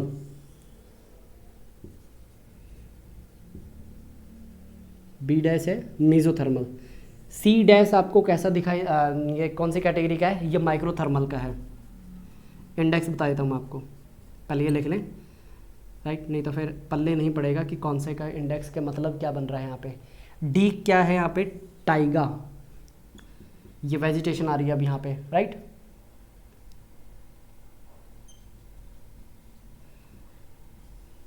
E- टाइप ऑफ में आपको क्या देखने को मिलता है, टुंड्रा, ये वेजिटेशन की टाइप होती है। F में क्या होगा, बिल्कुल हमेशा जमा हुआ, यानी कि फ्रॉस्ट, क्या है, बिल्कुल फ्रॉस्ट। अब वैल्यू लिख लीजिए यहाँ पे, सेम उसमें भी 127 था, इसमें भी कितना आएगा 127। अब यहाँ पे देखिए क्या मज़ेदार बात है, यहाँ पे 64 से 126 ले रहे हैं, वहाँ पे 127 है, यहाँ पे 32 से 63 ले रहे हैं, वहाँ पे था 32 से 64। एज इट इज़ यहाँ पे 16 से 31, राइट, ये तकरीबन सेम है। यहाँ पे ले रहे हैं 1 से 15 और ये है आपका 0, ये है टेम्परेचर इंडेक्स। 0 मतलब टेम्परेचर वहाँ पे ना के बराबर है, लिख लीजिए। और इसके थ्रू कितने टाइप ऑफ यहाँ पे आपको लगता है क्लासिफिकेशन की गई है क्लाइमेट की? आई थिंक 52 है या 32, मुझे एग्जैक्ट याद नहीं आ रहा, मैं चेक करके बताऊंगा। अगर पूरे को कंबाइन कर दे जो इन्होंने बताया है यहाँ पे, तो पॉसिबल कितने टाइप के यहाँ पे कम्बिनेशन बनता है? 127 टाइप ऑफ कम्बिनेशन बनता है। इसमें मैं श्योर नहीं हूँ, अभी फ़िलहाल मैं आपको 32 बता रहा हूँ, 32 टाइप ऑफ सब यहाँ पे क्लासिफिकेशन होती है। बाकी एक बार आप बुक में ज़रूर चेक कीजिएगा, राइट। तो ये है PE इंडेक्स और TE इंडेक्स और सीजनल डिस्ट्रीब्यूशन ऑफ रेन के हिसाब से, राइट। अगर आप इसका क्या बनाने की कोशिश करें, ऐसे ही एक चार्ट बनाए ना, फाइनल चार्ट ऐसा बनेगा, पूरा नहीं बना रहा, बस समझाने के लिए आपको मैं बता रहा हूँ, ताकि आपका बोलते हैं कि क्लाइमेटोलॉजी के ऊपर से मन ना उठ जाए। ए याद कीजिए हमने किसके लिए लिखा था, फिर A- ट्रॉपिकल के लिए लिखा है, फिर उसके बाद R एडिक्वेट रेन, याद आ रहा है। इसी तरीके से A, फिर यहाँ पे आ रहा है B', फिर उसके बाद याद कीजिए क्या था, एडिक्वेट रेन। तो इस तरीके से ये जाता है पूरे 127 टाइप ऑफ। पूरा डायग्राम नहीं बनाना होता है, मैं आपको एक हिंट दे देता हूँ। अगर आपके मान के चलिए कोई और चारा है ही नहीं, इसके अलावा कोई और आपको क्वेश्चन अटैम्प्ट करने का बोलते हैं ना कि मन ही नहीं कर रहा, तो आपको ये पूरा नहीं बनाना होता। ये आपको इस तरीके से ना पहली रो पूरी करनी होती है, उसके बाद डॉट डॉट डॉट डॉट करके छोड़ दीजिए, ठीक है। क्योंकि एग्जामिनर भी जानता है कि भाई किस लेवल तक के जो सवाल हैं वो पूछे जाने चाहिए और किस लेवल तक के नहीं पूछे जाने चाहिए। यहाँ पे हमने क्या लिया था, A, अब बस यहाँ पे B लिख दीजिए, फिर यहाँ पे C, D, E। अगेन शुरुआत कहाँ से होगी, A' से करेंगे, A', सॉरी यहाँ पे B आ जाएगा, इधर C आ जाएगा, राइट। तो यहाँ पे R था, R के बाद क्या आता है, जल्दी बताइए क्या आएगा, W आएगा यहाँ पे, ठीक है, W। तो इस तरीके से ये पूरा आगे क्या करेंगे आप, कंप्लीट कर लेंगे, ठीक है। कोई डाउट? तो ये था क्लाइमेट क्लासिफिकेशन। कॉपेन आता है, सवाल कर दीजिए, कोई दिक्कत नहीं है कॉपेन में। अगर ये आता है, क्या नाम थ्रेवार था, छोड़ दी, थॉर्नवाइट आता है तो छोड़ दीजिए, कोई दिक्कत नहीं है, ठीक है। क्योंकि इसको कंप्लीट करने के चक्कर में ना बहुत गलतियां होंगी। ये जो अभी तक मैंने क्लासिफिकेशन आपको बताया है ना, ये है 1931 वाला क्लासिफिकेशन, 48 का अभी से बाकी है। वक्त मिले तो आप ज़रूर कर लीजिएगा। 48 वाले क्लासिफिकेशन में उन्होंने क्या मॉडिफिकेशन की है, यहाँ पे जो PE वाला जो इंडेक्स है ना, उसके अंदर थोड़ी सी वैल्यू में चेंज किया। वहाँ पे सबमिशन ले रहे थे, यहाँ पे इन्होंने डायरेक्ट 1.6 अपनी मैथमेटिकल कैलकुलेशन को यूज़ करके टाइप कर लिया, और फिर उसके बाद आता है 10T और बाय I क्या होते हैं ये अभी मैं बताता हूँ। फिर यहाँ पे समेशन क्या लिया है, A लिया है। अब यहाँ पे जो T है वो है टेम्परेचर इन सेल्सियस, ठीक है, ये तो हो गया टेम्परेचर इन सेल्सियस। इसके बाद जो I है आपका सम ऑफ 12 मंथ, राइट। I क्या हो गया, सम ऑफ 12 मंथ। और यहाँ पे भी आगे इन्होंने और थोड़ी सी मैथमेटिकल टर्म इस तरीके से लिख दी, T/5, और इसकी ऊपर जो पावर आएगी 1.514, इस तरीके से आपको दिखाई देगी। और फिर यहाँ पे हमने क्या लिखा है, A लिखा है ना, A यहाँ पे क्या पिक किया गया, ये है complex function of I, complex function of I। क्या है ये कॉम्प्लेक्स फंक्शन, नो नीड। तो यहाँ पे हम क्या करते हैं, अपना जो टिपिकल पार्ट था, बस आपको थोड़ा सा मैं समझा दूँ, ये इसलिए मैंने क्या किया था, स्टार्ट किया था। अदरवाइज़ मेरे मन में तो नहीं था कि आपको करवाया जाए, क्योंकि अभी क्या है, आपके मन में ना थोड़ी सी शंका हो चुकी है, डाउट हो चुका है कि यार ये क्या करवाया क्या है, सिर में घुसा नहीं है। टेंशन मत लो, नहीं घुसा, छोड़ दो इसको। सबसे सिंपल बताता हूँ, अगर नहीं समझ में आया, लिव इट, सबसे आसान है। और बोलते हैं ना कि सुखी रहोगे, छोड़ दीजिए, कोई दिक्कत नहीं है। मेरा काम था एक बार आपके सामने समक्ष रखना, ताकि होते हैं ना कि क्यूरियोसिटी वाले बच्चे, नहीं जी ऐसे कैसे टिपिकल है, ऐसे कैसे टफ है, हम तो करके रहेंगे। अरे अभी से तो ये बस बोलते हैं ना कि टिप ऑफ द आइसबर्ग आपका इसमें करवाया ना, तो मैंने इसके अंदर थर्मल एफिशिएंसी इंडेक्स डाला है, ठीक है। और इसमें फिर आपका आ जाता है एडिडिटी और ह्यूमिडिटी इंडेक्स आ जाता है, ये हमारे स्कोप से बाहर हो जाएगा फिर, राइट। फिर इसके हिसाब से अगर आप चले तो यहाँ पे आपको ह्यूमिडिटी क्लाइमेट लेके चलना पड़ेगा, जैसे आर हो गया, एस हो गया, फिर उसके बाद S2 W2, इस तरीके से फिर आप लेके चलेंगे। फिर यहाँ पे आपको 0 से 10, फिर 10 से 20 एक अलग से फिर इंडेक्स निकालना पड़ेगा। तो क्या हो गया, यहाँ पे काम बहुत कॉम्प्लिकेट हो जाएगा, तो इसको क्या करते हैं हम स्किप करते हैं, राइट। फिर जो थ्रेवार्ता आता है, थ्रेवार्ता अगेन कौन है, ये हमने करा है अभी थॉर्न वाइट। अब इसके बाद जो है लास्ट जो हमारा टॉपिक है, अच्छा अरे अरे अरे अरे एक पॉइंट तो मैं भूल ही गया, इसके बाद बताऊंगा क्या था वो। ये हमारा जो लास्ट पॉइंट है थ्रेवार्ता।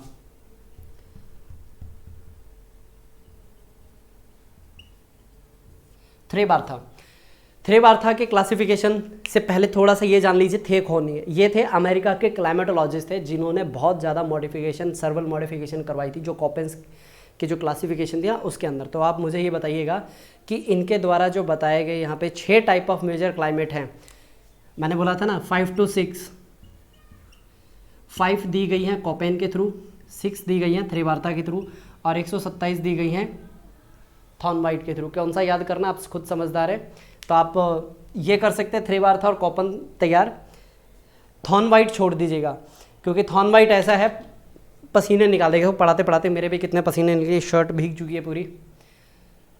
इसके अंदर देखिए, हाँ इसको बनाना और बताना तो बनता है कि 6 टाइप के कौन से इन्होंने बना के चले हैं, सिंपल हैं, ज़्यादा कुछ कॉम्प्लिकेटेड नहीं है।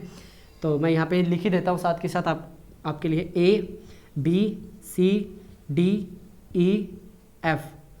अभी तक तो आपको ABCD याद हो गई होगी, अगर बचपन में डंडे पड़े हैं ना बेटा, A फॉर एक एप्पल, B फॉर बड़ा एप्पल, ऐसी ABCD पढ़ी है किसी ने? जब मैं पंजाब में था ऐसी बहुत चुटकुले के तौर पे चलते थे ये है आपका। एक इसको डिनोट कर रहा है ट्रॉपिकल ह्यूमिड क्लाइमेट, एक इसको डिनोट कर रहा है ट्रॉपिकल ह्यूमिड क्लाइमेट, ये हो गया। तो यहाँ पे जो B है, B किसको डिनोट कर रहा है, ये ड्राई क्लाइमेट को डिपिक्ट कर रहा है। सी किसको डिपिक्ट करेगा, सी कर रहा है जो मिडिल लैटिट्यूड वाला एरिया ना, जो मिडिल लैटिट्यूड में वेट क्लाइमेट है उसके लिए।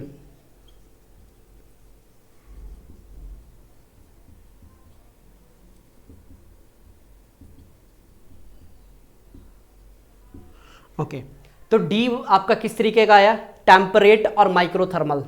याद है हमने कोपन वाला करा था, तकरीबन वही है, थोड़ा सा इसको चेंज किया है। क्या बोला था मैंने अभी आपको, माइक्रोथर्मल टाइप ऑफ, टेम्परेट भी लिख लीजिएगा साथ के साथ।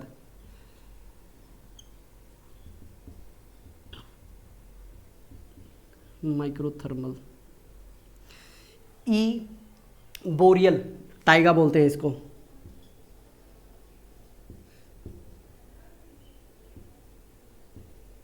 जी है भैया। इसके बाद ये क्या लिखा है, अरे कोई चाइनीज शब्द नहीं लिखा, एफ लिखा था, हाथ थोड़ा सा टेढ़ा हो गया इसको लिखते लिखते, इसलिए यहाँ पे आ जाता है ये पोलर क्लाइमेट। ये आ गया आपका पोलर क्लाइमेट। ये सिंपल सा दिया गया था थ्रेवार्ता के थ्रू। बताइए इसको समझना आसान है कि नहीं है। इसके बाद इसकी सब डिवीज़न आप एक बार देख लीजिएगा, गर्दन में दर्द होने लग गया। सब डिवीज़न वही जैसे हमने BW देखा था, ठीक है, उसके बाद BS BSH, बस इस तरीके से ये हो गई इसकी। और सब डिवीज़न कॉपन समझ में आ गया ना, ये तकरीबन बिल्कुल कॉपन जैसा ही है, राइट। और इसमें कोई इसमें बोलते ना कि अलग से कुछ चीज़ें नहीं बताई गई हैं, इसलिए मैंने कॉपन को क्या किया, थोड़ा सा एक्स्ट्रा टाइम लेके आपको बताया था। यहाँ तक बताइए, चीज़ें क्लियर हो गई ना आपको। अब इसके बाद देखिए मैं क्या करने वाला हूँ, एक जो मेजर पॉइंट थे, जो टॉपिक थे ना, वो एकदम से मेरे को रिकॉल आया है, वो है क्लाइमेट चेंज वाला, राइट। क्लाइमेट चेंज बेसिकली होता क्या है, और जब एग्जाम में अगर क्लाइमेट चेंज आता है तो आपको ये हैंडल कैसे करना है, ये सवाल एकदम से मेरे दिमाग में क्लिक हुआ, क्योंकि आई थिंक मैंने किसी लेक्चर में बोला था कि मैं आपको करवा दूंगा क्लाइमेट चेंज वाला। क्या होता है कि इतनी सारी चीज़ें होती हैं ना, लिखित में जब चीज़ें परमानेंट सामने रखी होती है तो याद आ जाता है, बाकी तो फिर पढ़ाते पढ़ाते जब चीज़ें कनेक्ट होती हैं तब एकदम से एक रिकॉल होता है, अच्छा मैंने कुछ और भी कहा था क्या बताने को। अब जैसे देखो, मैंने अपने पेड स्टूडेंट्स के लिए बोला कि मैं एक ऑनलाइन सेशन क्रिएट करूँगा, मतलब कि वार्तालाप 1-to-1 वार्तालाप होगी, उनसे बातचीत होगी, ताकि उनको अगर कोई डाउट हो रहे हैं, समझ नहीं निकल पा रहा, निकालेंगे भाई, बच्चों के लिए समय नहीं निकालेंगे तो किसके लिए निकालेंगे। इसके बाद आता है जो हमारा सबसे इंपॉर्टेंट और एकदम hot topic, hot potato, hot brinjal, कुछ भी लगा लीजिए, ये है आपका क्लाइमेट चेंज। और ये इतना हॉट है कि इसको टच करते ही हाथ जल जाएगा। किस तरीके से, नेचुरली भी जल सकता है या फिर एंथ्रोपोजेनिक, ये इसके आगे क्या है, अलग सब टाइप है। यानी कि क्लाइमेट चेंज के पीछे दो रीजन है, एक तो नेचुरल है राइट, और एक है इंसानों वाला। तो अभी तक हमारे सामने इतना डेटा, इतनी इंफॉर्मेशन आई है किसके लिए, जो इंसानों के द्वारा किया जा रहा है। जो भी चीजें इंसान के द्वारा की जाती है उसको क्या बोला जाता है, एंथ्रोपोजेनिक, यानी कि इंसान के द्वारा की गई चीज। तो अब हमारा मेन काम पता क्या है, हम नेचुरल के बारे में देखना चाहते हैं, क्योंकि मीडिया के अंदर ना नेचुरल के ऊपर कोई भी बात नहीं हो रही है। तो सबसे पहला यहाँ पे नेचुरल फिनोमिना, कॉन्टिनेंट शिफ्ट। जो नेचुरल फिनोमिना है, वैगनर वाला नहीं देखा था कि भाई कोल कौन से एरिया के अंदर मिल रहा है, आपको ब्रिटेन में कोल कैसे मिल पा रहा है। तो ये जब हमने जियोमॉर्फो के अंदर पढ़ा था राइट। तो एक तो है आपका जो कॉन्टिनेंट एक जगह से दूसरी जगह ड्रिफ्ट करता है, दूसरा आता है यहाँ पे जब चेंज होता है किसके अंदर, इंसुलेशन में। अब इंसुलेशन क्या होता है, गर्मी भी होती है, धूप भी होती है, डिपेंड करता है किस पर्पज़ के लिए ये शब्द यूज़ किया गया है। अभी मैं आपको थोड़ा सा इलैबोरेट करता हूँ। देखिए इंसुलेशन क्या होता है, जैसे ही ज्वालामुखी फटते हैं, ठीक है, वॉल्केनो होता है, जो वॉल्केनो इरप्ट होता है उसकी वजह से क्या होता है, क्लाइमेट के अंदर चेंज आता है, शॉर्ट टर्म और लॉन्ग टर्म दोनों आता है। तो यहाँ पे इंसुलेशन की मैं बात कर रहा हूँ तो एटमॉस्फेयर, ठीक है, ये एटमॉस्फेयर से रिलेटेड है। किस तरीके से, थोड़ी देर में आपको बता देता हूँ। वॉल्केनो, देखिए अगर बादल ज़्यादा होंगे तो इंसुलेशन कम होगी, ऑटोमेटिक क्या होगा, धूप कम आएगी और टेम्परेचर क्या हो जाएगा, कम हो जाएगा, क्लाइमेट क्या हो जाएगा, चेंज हो जाएगा। फिर उसके बाद है चेंज इन टिल्ट। अब ये क्या होता है बताता हूँ। धरती क्या है, झुकी हुई है अपने पाथ के ऊपर। अगर धरती थोड़ा सा अपने पाथ के ऊपर और झुक जाए या थोड़ा सा चेंज कर ले राइट, तो इसको बोलते हैं चेंज इन टिल्ट। ऐसा हुआ है भाई पास्ट में। इसको बोला जाता है मिलांकोविच साइकिल। सवाल आ रखा है इसके ऊपर, स्पेलिंग भी थोड़ी सी अटपटी है, मिलांकोविच।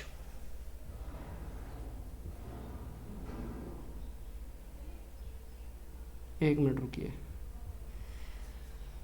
रिकॉल करने दीजिए।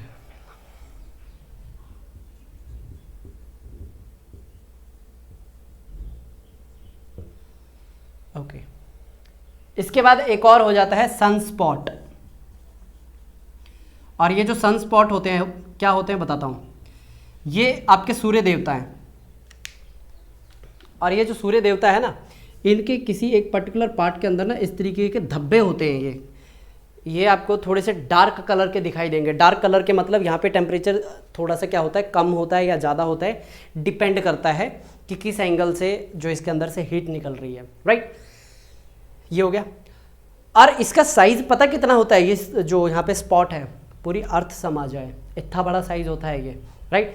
तो ये जो सन स्पॉट है ये भी क्या करते हैं, इंसुलेशन को इम्पैक्ट डालते हैं। एटमॉस्फेयर के अंदर जो क्लाउड हैं वो भी क्या करते हैं, इंसुलेशन को इम्पैक्ट डालते हैं। वॉल्केनो है वो भी इम्पैक्ट डालते हैं। जैसे ही इसके अंदर इरप्शन होती है, इरप्शन की वजह से क्या होता है, जो पायरोक्लास्टिक मटेरियल है वो क्या होता है, पूरे आसमान में फैल जाता है, जिसकी वजह से एक ब्लैंकेट बन जाता है और धूप क्या नहीं आती, नीचे नहीं आ पाती। एक तो ये क्लियर हो गया आपको।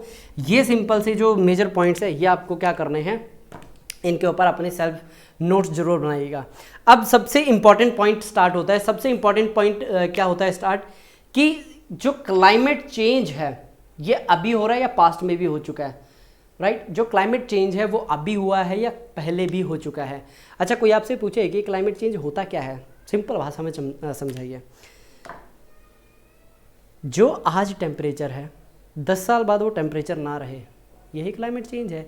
Variability in the climate over the time and space leading to turmoil and instability in weather condition of different magnitude, यही क्या कहलाता है आपका। अच्छा, लिखनी है तो एक बार एक काम कीजिए, लिख लीजिए। ये डेफिनेशन सिंपल है, लिखिए।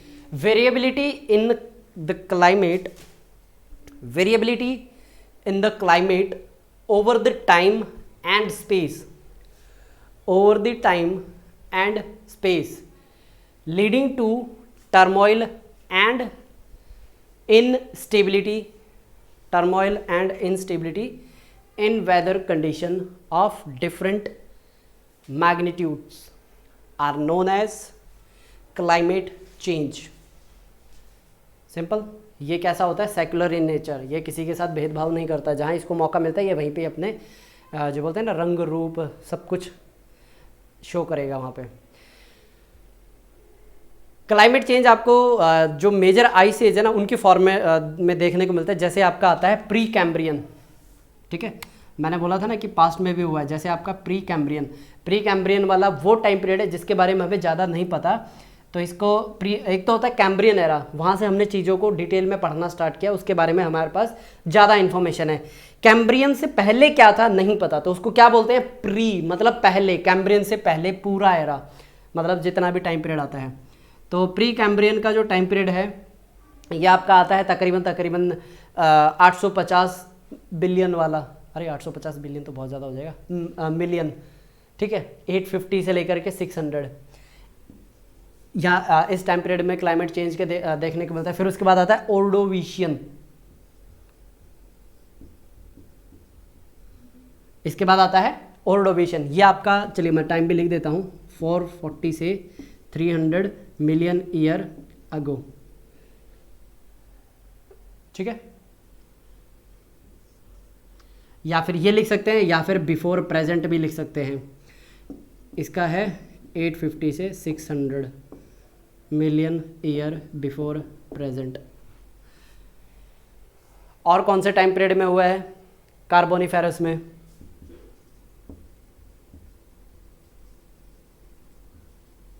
कार्बोनिफेरस हो गया. इसका टाइम पीरियड ये 300 मिलियन है.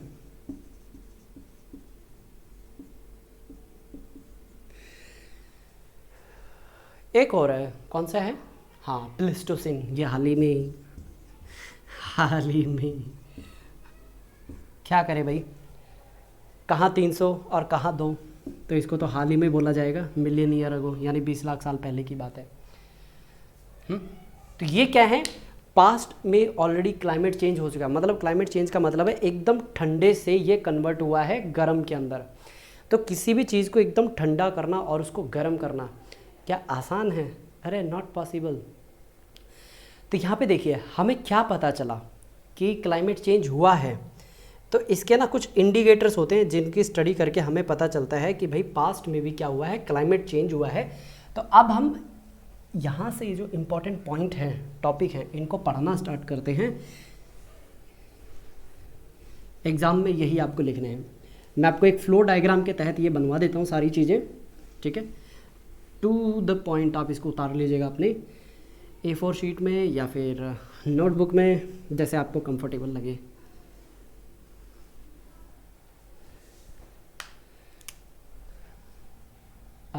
इंडिकेटर की बात कर रहे हैं हम कि हमें कैसे पता चला कि भाई पास्ट में भी क्या क्लाइमेट चेंजेस हो चुके हैं. सबसे पहला है बायोलॉजिकल. सबसे पहले है बायोलॉजिकल. अब बायोलॉजिकल से हमें कैसे पता चला बताइए? बायोलॉजिक से जो बायोलॉजिकल फैक्टर हैं उनसे हमें कैसे पता चला? देखिए जैसे जैसे टेम्परेचर चेंज होता है, जो वहाँ पे स्पीसी होती हैं उनके इंटरनल जो बॉडी होती है उसके अंदर भी चेंजेस होते हैं. तो यहाँ पे हम क्या करते हैं, इसको थोड़ा सा बेहतर बना लेते हैं. किस तरीके से?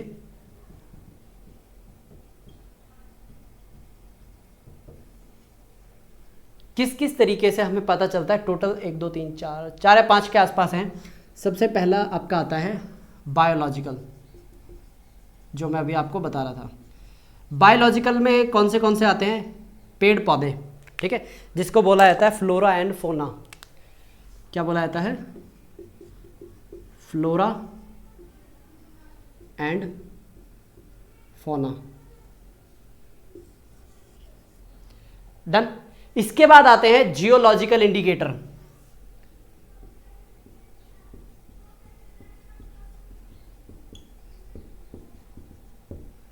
Geological indicator. अब जियोलॉजिकल इंडिकेटर में क्या क्या आ सकते हैं? जैसे आपके ट्राइजीनियस एंशिएंट डिपॉजिट. अब ये ट्राइजीनियस एंशिएंट डिपॉजिट कहाँ होते हैं? ओशन डिपोजिशन के अंदर हमने पढ़ा था ना, ब्लू मर्ड, रेड मर्ड, याद कीजिए, ग्रीन मर्ड, ट्राइजीनियस डिपॉजिट। और कौन से हो सकते हैं इसके अंदर? कौन सी बात करें? जियोलॉजिकल के अंदर ही बताइए। और इसके अंदर आ सकते हैं आपके मरीन डिपॉजिट, मरीन डिपॉजिट हो गए। और कौन से आ सकते हैं इसके अंदर?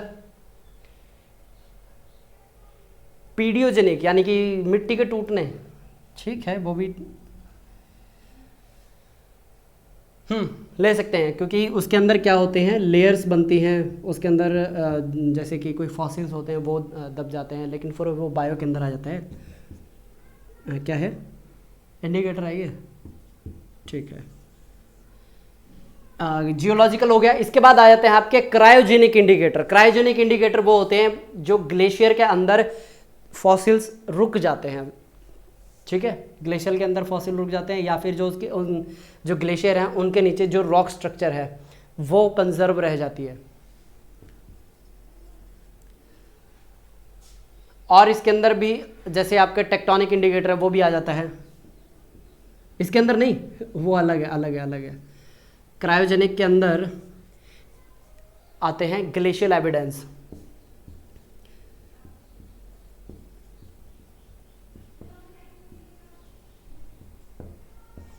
ग्लेशियल एविडेंस किस तरीके से?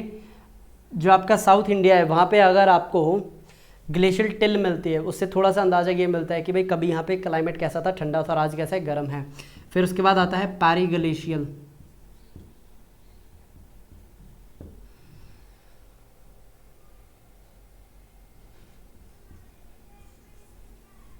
पैरीग्लेशियल एविडेंस। इसके बाद आता है टेक्टोनिक, ये तो सबसे इंपॉर्टेंट है। टेक्टोनिक इंडिकेटर में कॉन्टिनेंटल ड्रिफ्ट,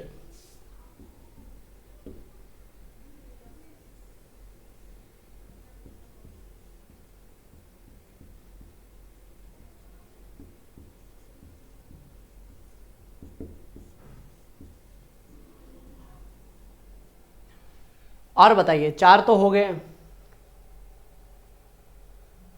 जियोमॉर्फोलॉजिकल इंडिकेटर, हाँ ले सकते हो,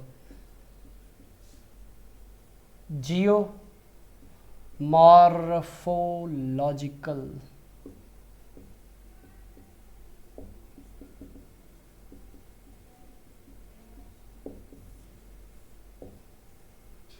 एक और अभी लिखते लिखते मेरे को ध्यान आया, ये हैं आपके एंशिएंट रिकॉर्ड्स, जैसे भगवद गीता हो गई या फिर ऋग्वेद हो गए, ये क्या हो जाते हैं आपके एंशिएंट रिकॉर्ड्स। जैसे माइथोलॉजीज हो गई,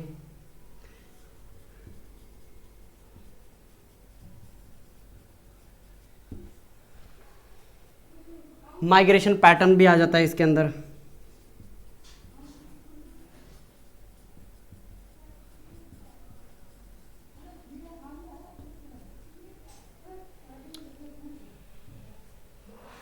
लिख लीजिए, ये है सबसे इम्पॉर्टेंट। और यहाँ पे जब हम किसकी बात करते हैं, फ्लोरा की, इसके अंदर फॉसिल्स ही आते हैं, रियल आपको मिलेंगे नहीं। जैसे यूके के अंदर आपको क्या मिल रहा है, यूके और नॉर्थ के अंदर जो कोयला है वो मिल रहा है, उससे पता चलता है कि भाई क्लाइमेट क्या है, चेंज हुआ है।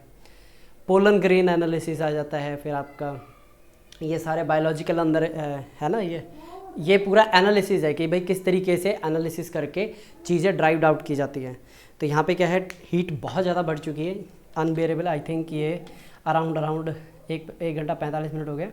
तो यहाँ पे क्या करते हैं, हम इस लेक्चर को स्टॉप करते हैं। मेजर जितने भी जो पॉइंट्स थे आपको बताने वाले, यहाँ पे क्लाइमेटोलॉजी होती है समाप्त। इसके बाद हम क्या करने वाले हैं, एवोल्यूशन ऑफ थॉट्स, ये हमारा जो है टॉपिक रहेगा नेक्स्ट। इसके बाद ज़्यादा लंबे लेक्चर्स नहीं रहेंगे, मतलब ये 15 से 20 लेक्चर देखता हूँ अगर डेवलप हो पाए, अदरवाइज बड़े लेक्चर होंगे तो ये आपके 10 मैक्सिमम 10 के अंदर निपट जाएगा आपका ये सारा जो है ना सिलेबस। क्योंकि देखिए ये आपके पास किताब है, ये बुक पढ़ेंगे, इसके अंदर मैं आपको सिर्फ ये लिखवा दूंगा कि कौन सा आपको पढ़ना है और कौन सा नहीं पढ़ना है, और किन की क्या थॉट प्रोसेस थे, उनको कैसे आपको यूटिलाइज करना है, राइट। और पीछे का बैकग्राउंड क्या था, मैं बस इसके अंदर बैकग्राउंड डेवलप करता हुआ जाऊँगा और आपको मैं चीज़ें बताते जाऊँगा, और ये चीज़ आपको क्या करनी है, कंटिन्यू गो थ्रू करनी है। तो यहाँ पे होता है हमारा आज का लेक्चर समाप्त। लेक्चर समाप्त होते ही पता ही है क्या करना है, रीड, रिपीट और रिवाइज, सुबह उठ के रिकॉल, और मिलते हैं आपसे नेक्स्ट लेक्चर के अंदर। तब तक आप सभी को मेरी तरफ से नमस्कार।